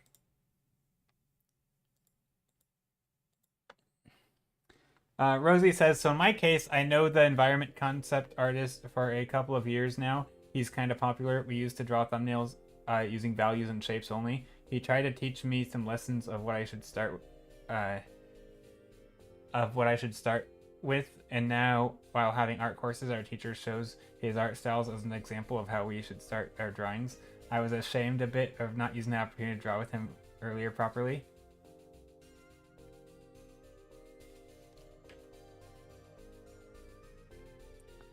Yeah, but you don't always know though, right? Like that's the tricky thing about like self-learning, is you don't really know what you don't know, and you don't even necessarily know if an opportunity is there because you don't really know how to assess that. And sometimes that's one of the benefits of having like a teacher, where like once you know that you sort of are trusting them or you're doing what they're telling you to do, it's easier to, it's sort of like a validation in a way. And I know it's, you know, don't try to understand what I'm trying to say, because it's easy to take this out of context. But like, I'm not saying just believe everything a teacher says, but I think there's a lot of like, when they're in that setting of a teacher, you when you're the student, right, you sort of, you do what they say, and then you can like evaluate whether or not it was good later, but like in the moment you kind of do the assignment, and you trust that they have a reason for making you do the assignment, and that you trust that their methods make sense, right? Because you don't really know, and so you just kind of go along with it. No, try not to miss.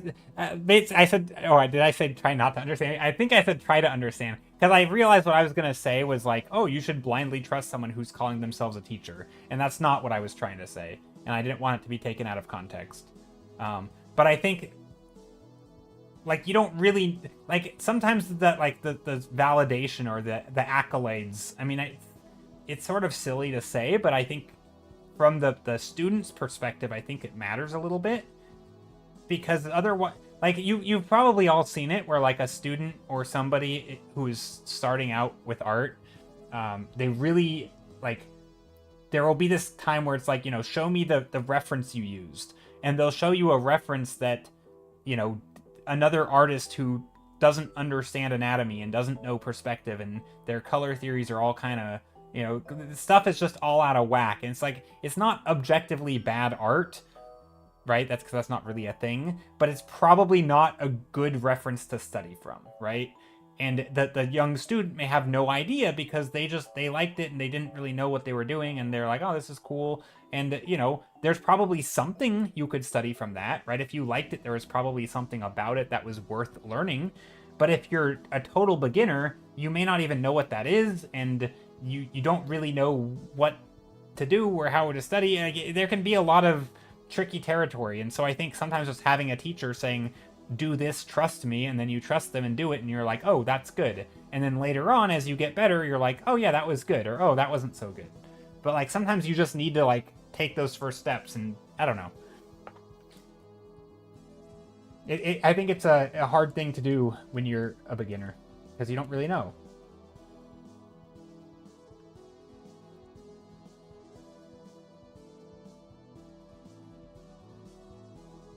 Your references are literally Pinterest, because most of them are scenes from movies. You've been collecting them for years now? Yeah. I mean, Pinterest is a great way to collect references. And after we've created Pinterest profile, your recommendations there are literally copy what I've been saving earlier. Yeah, I mean, I think...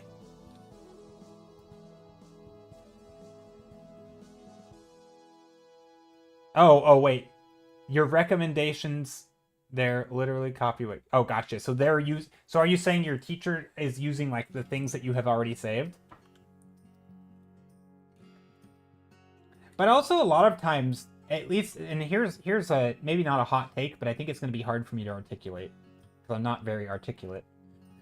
But it's hard for me to explain it, I think, because my words sometimes aren't good.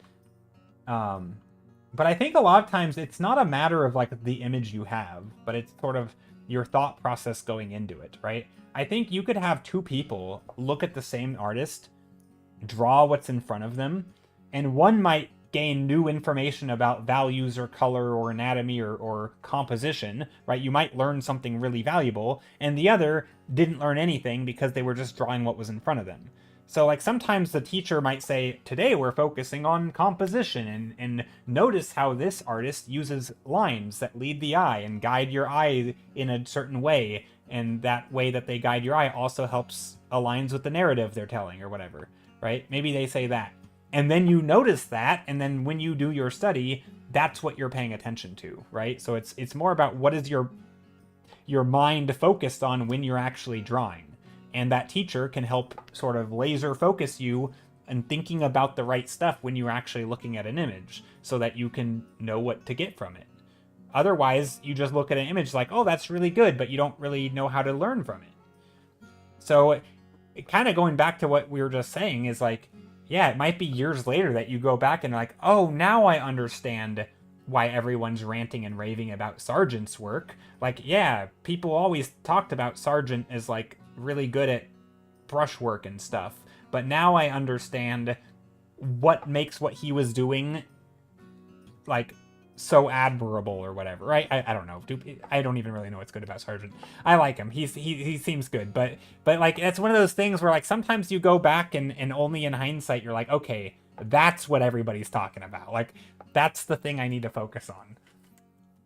And it's not. I don't know. It's definitely not easy. And sometimes it just like randomly clicks, and sometimes you need like a guiding helping hand or something.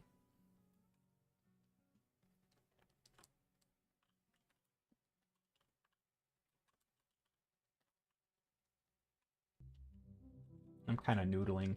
I haven't done a lot of... I didn't really do much painting on this painting today. Having a mindset and vision like your teacher is kind of great.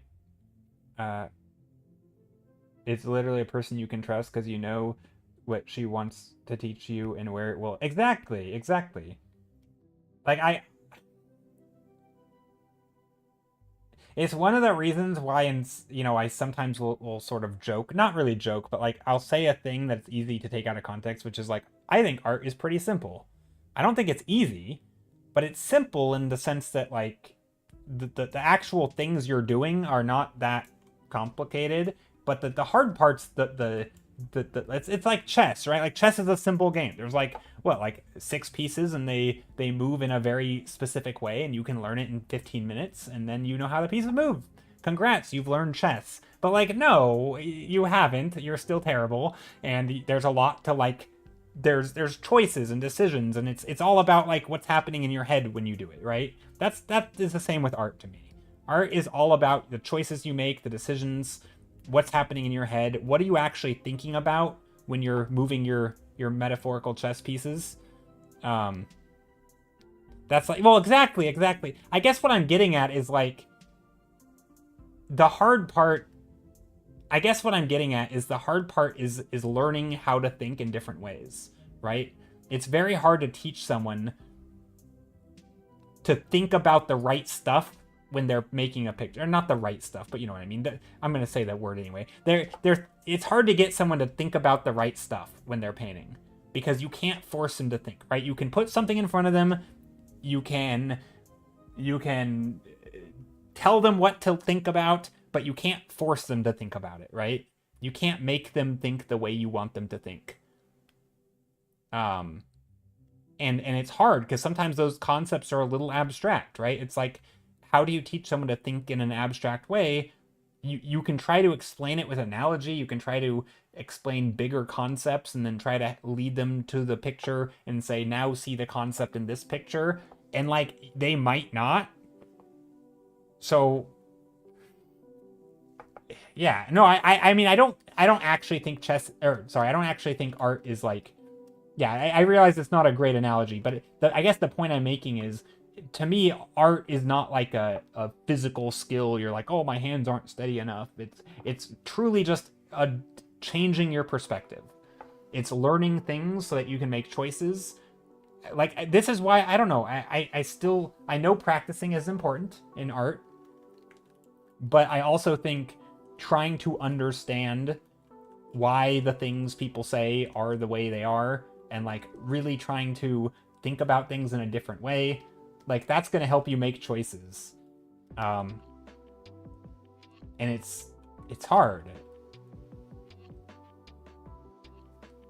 I don't think physical versus non-physical. No, I don't either. Sorry, I don't think I was making the point that physical versus non-physical. I guess what I was getting at is like, I think the complexity of art is like a very mental thing, and I think a lot of times people are like, I'm practicing all day every day and I'm not getting it, right? Well, yeah, but if you're not actually trying to change how you're thinking about it, if all you're trying to do is like do the same thing over and over until it works, like that's not going to happen, right? Like the whole, at least to me, the whole struggle of getting better at art is trying to view things in a different way, right? It's taking like, it's looking at the same picture you've looked at before and finding something new about it, right? It's like you're trying to break it down in a different way, in a new way. It's not,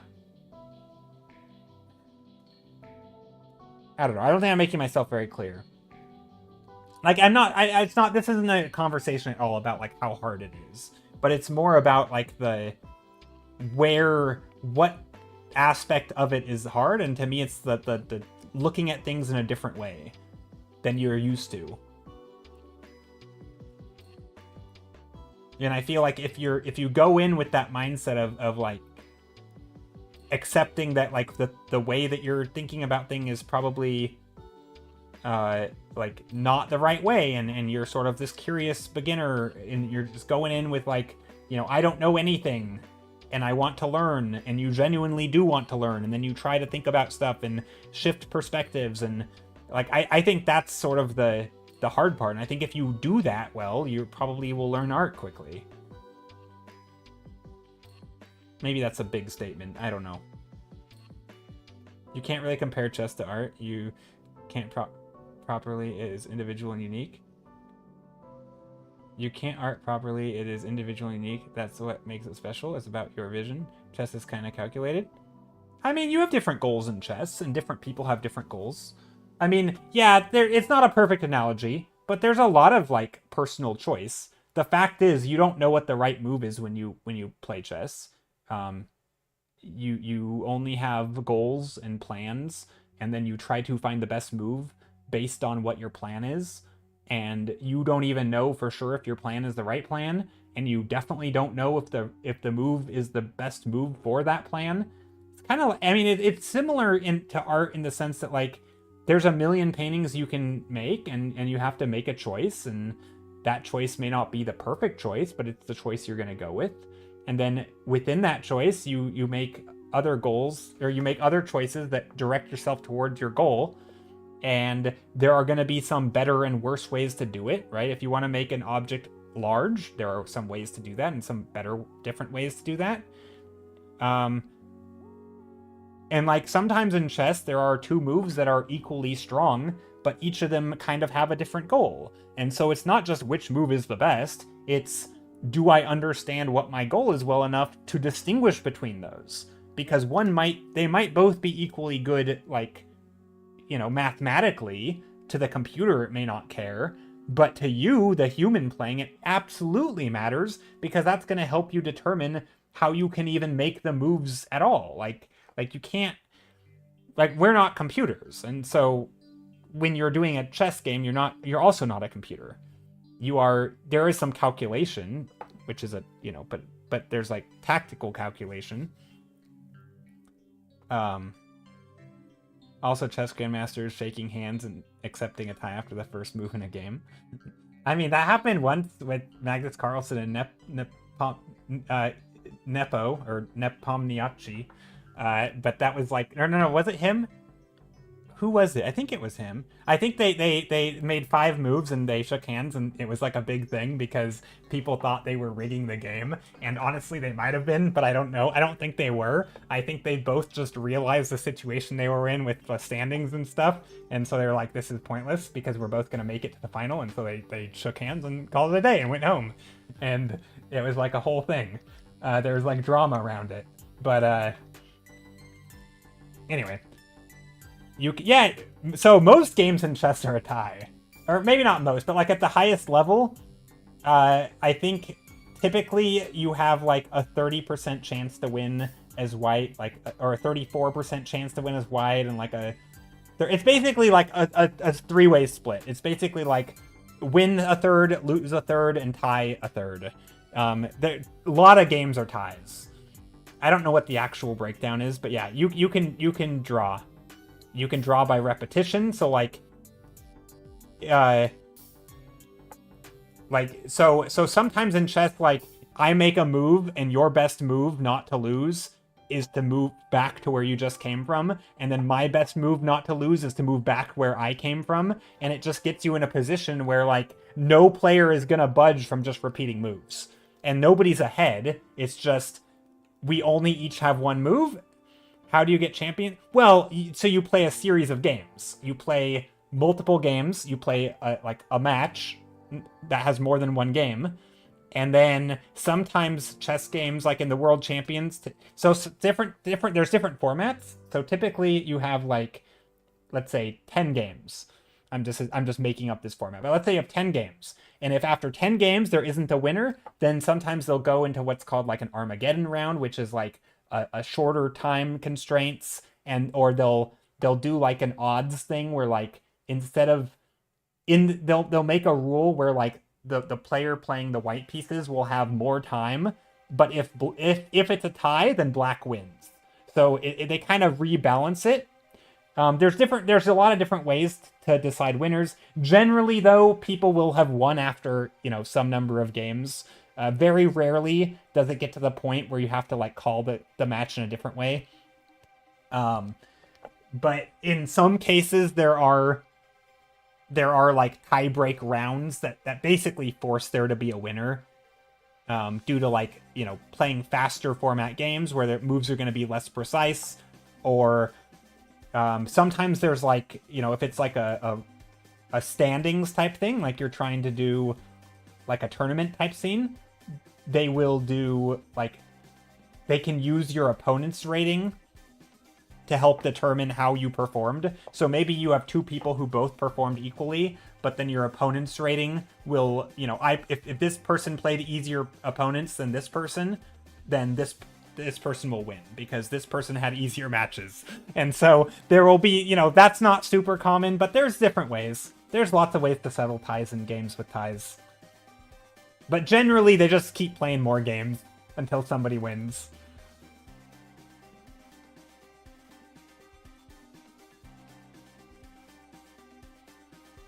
Anyway, I don't know how this got a discussion about chess. I was trying to make a loose analogy. You got a fellow Levi Rosman viewer. Rosie watches Gotham Chess. Confirmed.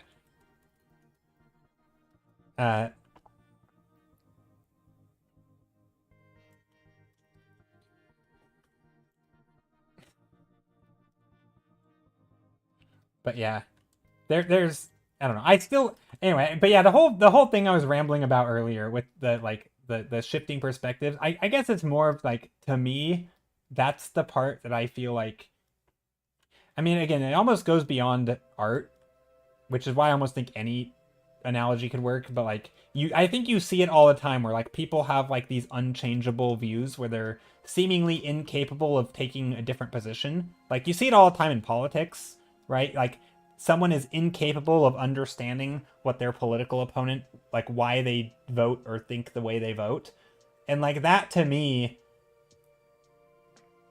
is very similar to art, where it's like something's not going your way, you don't understand why. Your goal is to shift your perspective until you can like try to solve your problem or just understand the problem. Like it's you really have to think about things in a different way, abstractly. It's not easy, but it's more of an exercise in thinking than it is in drawing, at least to me.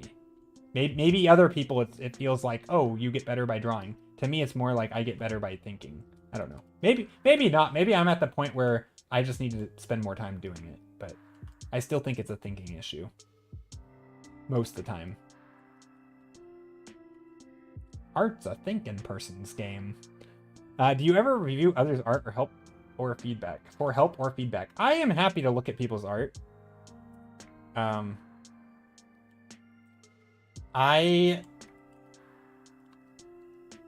happy to look at people's art. I can't guarantee that I will always have useful or valuable things to say about it, but you're welcome to share it. I don't really want to like say ahead of time that, oh, I'll give like, a critique or anything, because that can take a lot of time and energy to like articulate my thoughts. And, I feel like I would want to make sure that everybody can get that opportunity. And at some point there's just a time constraint. And I don't know. I'm not always great at giving critiques on the fly because I sometimes need to like think about things a little bit. But yeah, I'm happy to take a look at work, and if there's something that pops out, and of course, as always, the more info that you provide of like what your goals were and what did you struggle with, that kind of stuff, then critiques are much easier, right? Because then you have something to base it off of. But if it's just like, you know, here's my latest piece, give me advice, like that's hard for me because to me, a lot of it comes down to like, what were you trying to do? What were your goals? You know, sometimes like looking at your past work to like see if you have any major glaring issues that, or maybe not major, but like, you know, if you have any consistent issues that you seemingly struggle with. And, you know, it may not be about one piece of art. Maybe you did something great in this piece of art.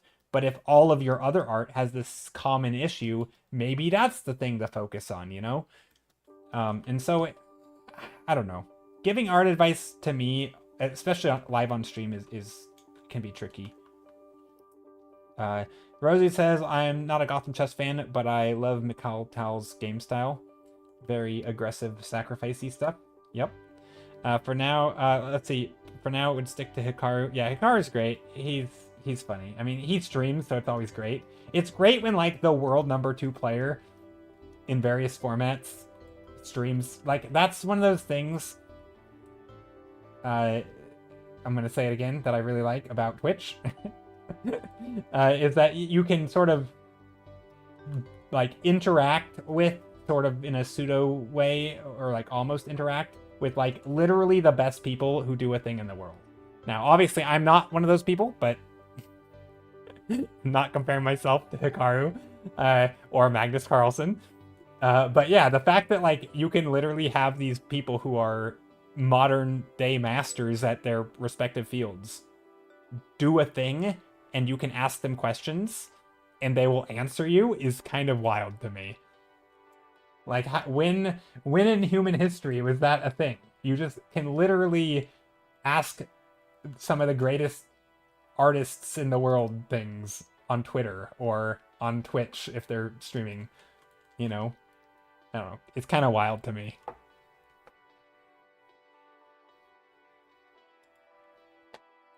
Ooh, yeah, that's a good image. I like the idea of the little the towers in the back. These little things. I was thinking of something to put back here, but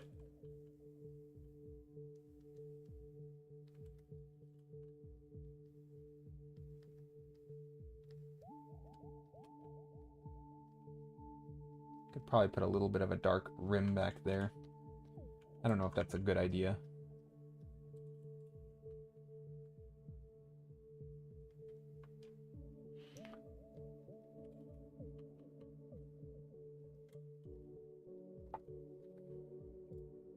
Hello, also the lighting reminds me of a deer.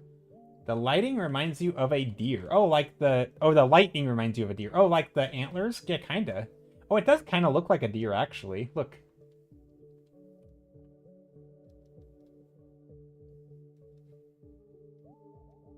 A deer. Look at that. That's the tail. Legs. Other legs. Head. Antlers. Boom. Deer.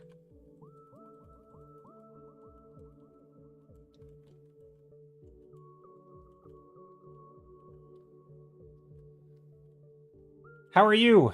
KK Mousy, hope you're doing well. Alright, you know what?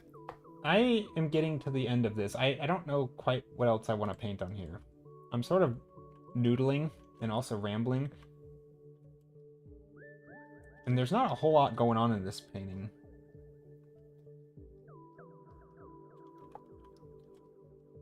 I could do a whole lot more with this, but I'm not really sure what to do. And I feel like I need to take a break and think about it. I'm gonna put some super green occluded area in here, like little cracks and stuff. I know typically you would use like a red, but I feel like this green is kind of fun.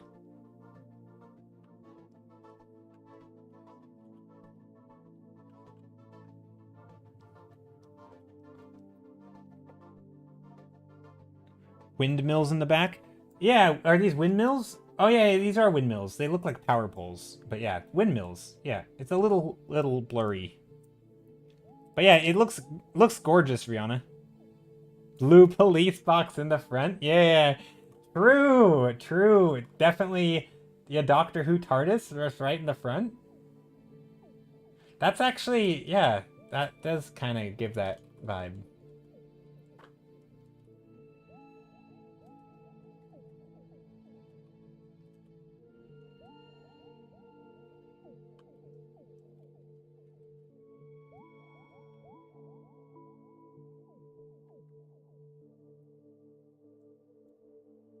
Uh, Rosie says Hikaru and Magnus chemistry in tournaments is like two brothers. When Hikaru finished his set and comes to Magnus's board, sees the blunder and sighs.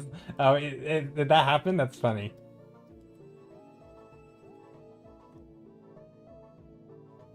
I didn't know that was a thing. That's funny though.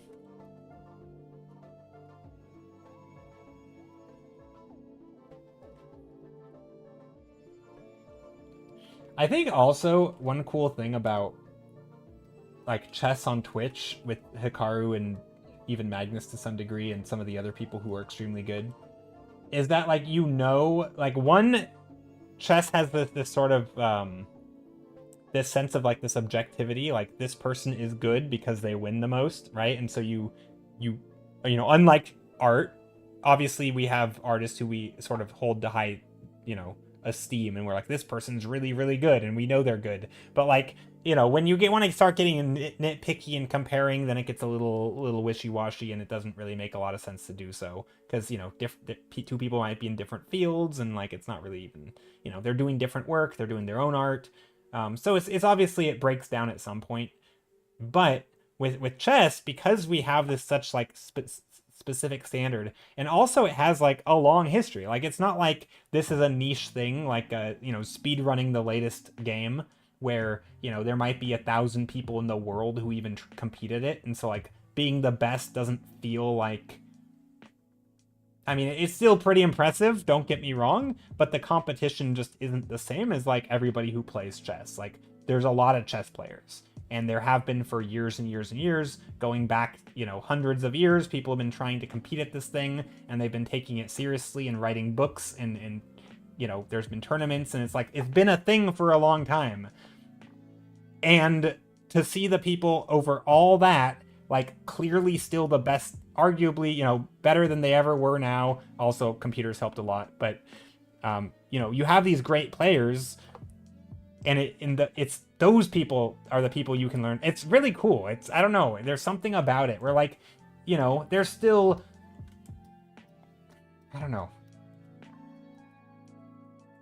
In some way, it feels super special, like almost even more special than like if your favorite artist streamed, because like your favorite artist, there's still like that subjectivity there of like, this is why I like them versus another reason. I don't know. To me, it seems very cool, like competitive streaming, like chess. I don't know. It's very cool to me. Okay. Let's add some lines. This is kind of murky and grayish, but it's kind of fun. I'm not sure I like the colors, which I say, and then is it actually a color issue? I don't know. I think it's a temperature issue in some ways. Or like a...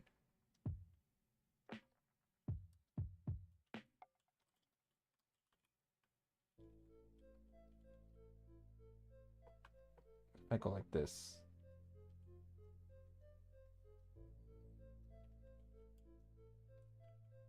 Just adding that subtle color shift in here.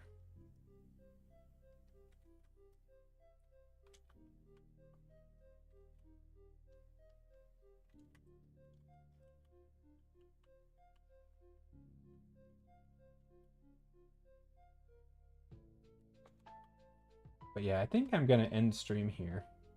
I'm pretty happy with this. It's very chill. I had a good time today. Thank you everyone for hanging out.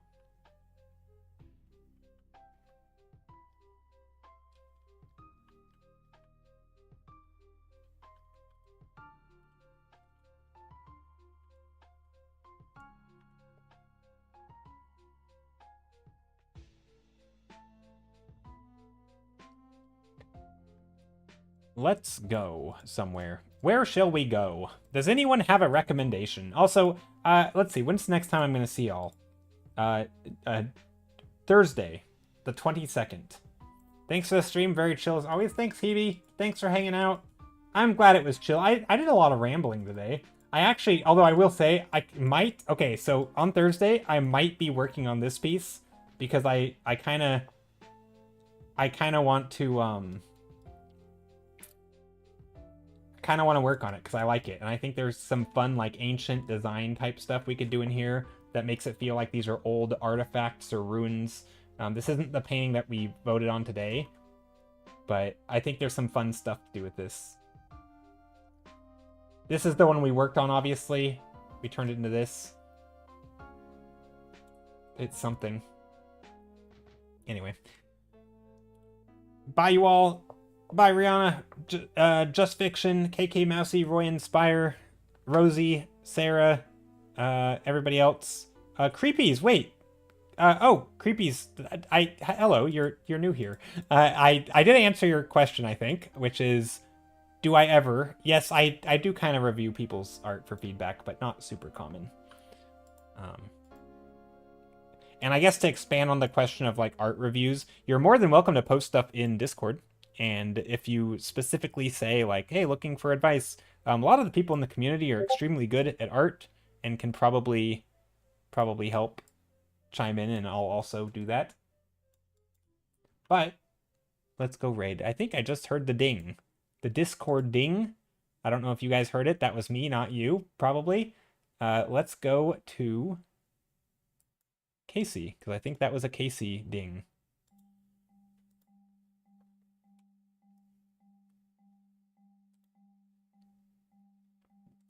Pretty sure that was a Casey ding. Casey Snow.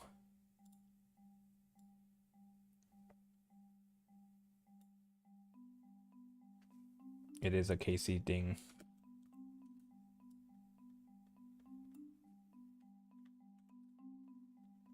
She's been live for 1 minute. We're gonna go over there. All right. Take care, everyone.